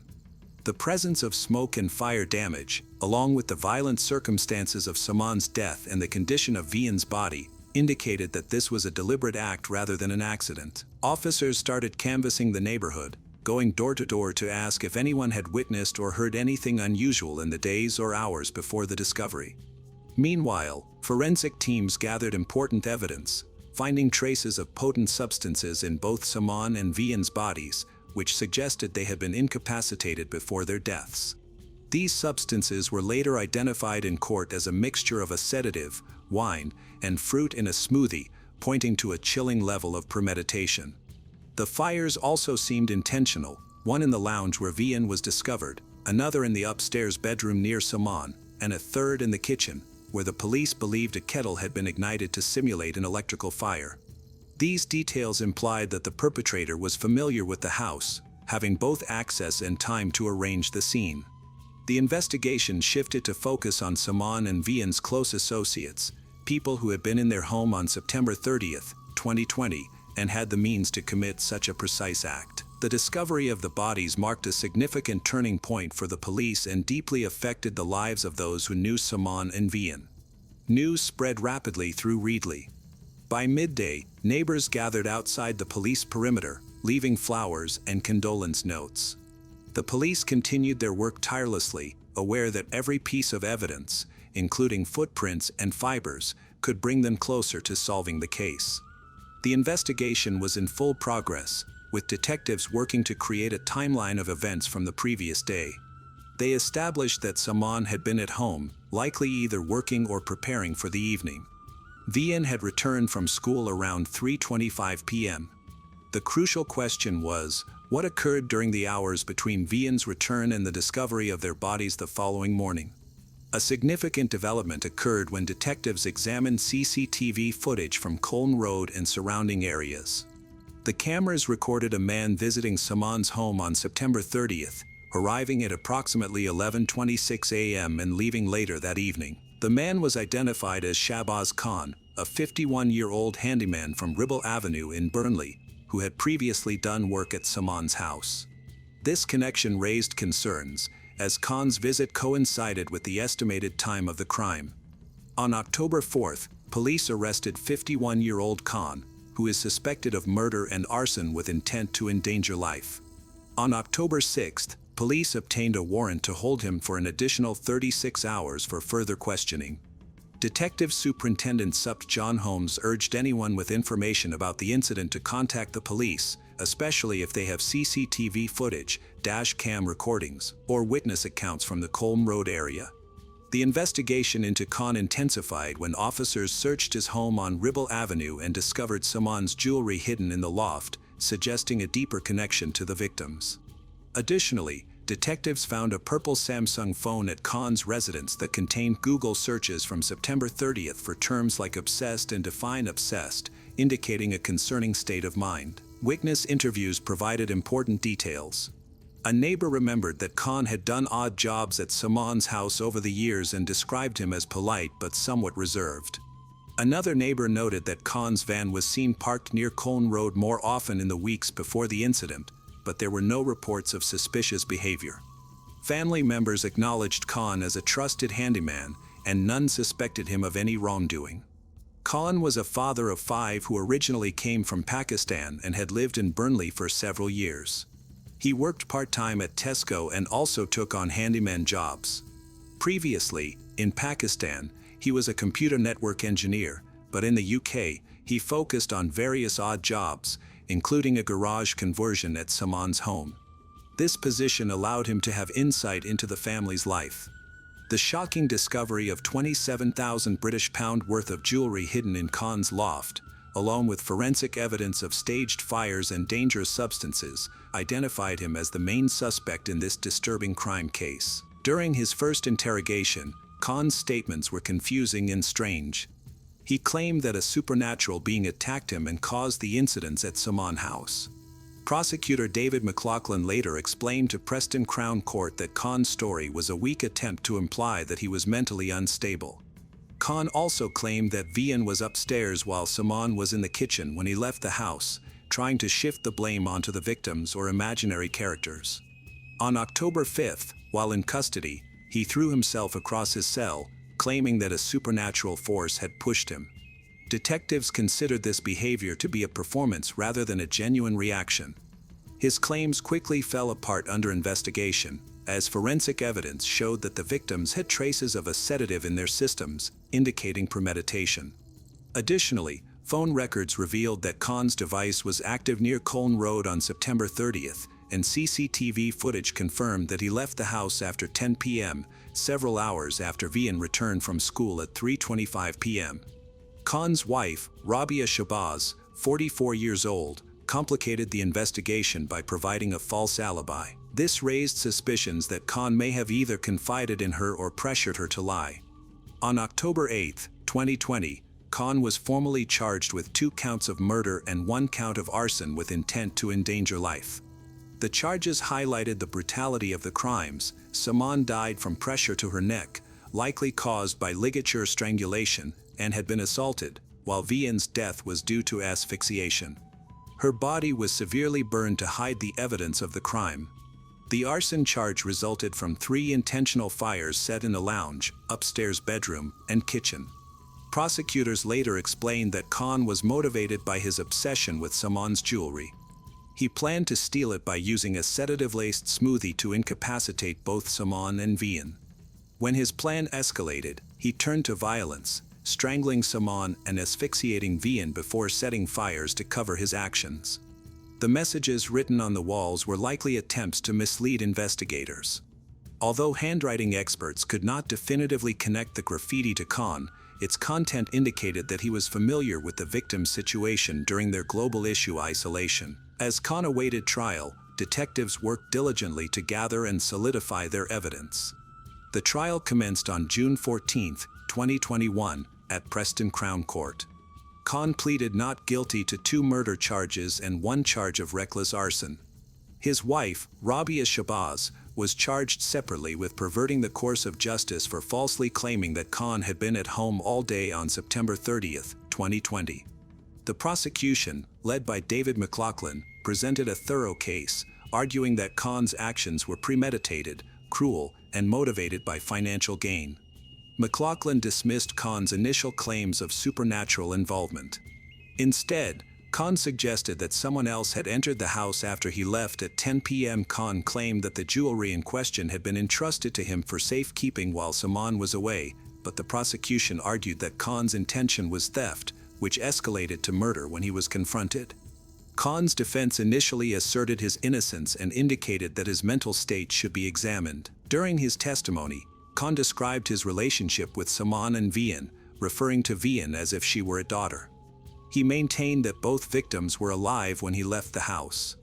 He also stated that medication had helped clarify his thoughts, retracting the supernatural power story but not providing any credible alternative suspect.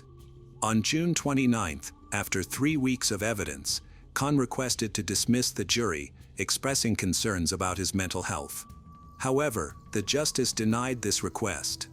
The following day, June 30th, after being confronted with overwhelming evidence, including CCTV footage, phone records, and jewelry, Khan pleaded guilty to all charges, 2 counts of murder and 1 count of arson.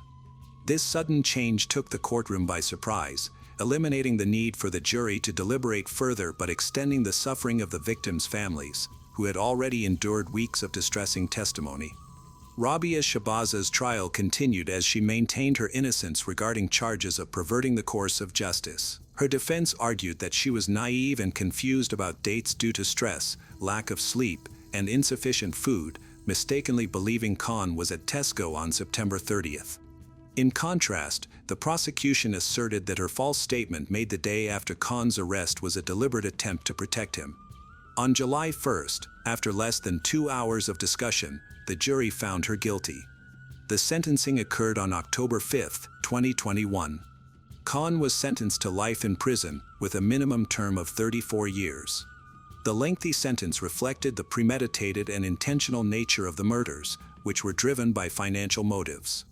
Rabia Shabazz's attempt to shield her husband, Khan, by providing a false alibi led to her conviction for perverting the course of justice, earning her a 15-month prison sentence. Early in the investigation, a second suspect, a 56-year-old man, was arrested but released without charge, narrowing the focus to Khan. Dr. Saman Mir Sacharvi's legacy endures through her compassionate work at Lancaster and South Cumbria NHS Foundation Trust, where she supported vulnerable patients during the 2020 lockdown, while Vian Mangrio's brilliance at Marsden Heights Community College continues to inspire her peers. Their loss reverberates through Reedley, a reminder of the enduring impact of 2 remarkable lives cut short on Colne Road. As of May 2025, there have been no significant updates on the case. Khan is currently in prison, serving a life sentence without the possibility of parole. This concludes the tragic story from Burnley, a crime tale that reveals the depths of human greed and the strength of those left behind.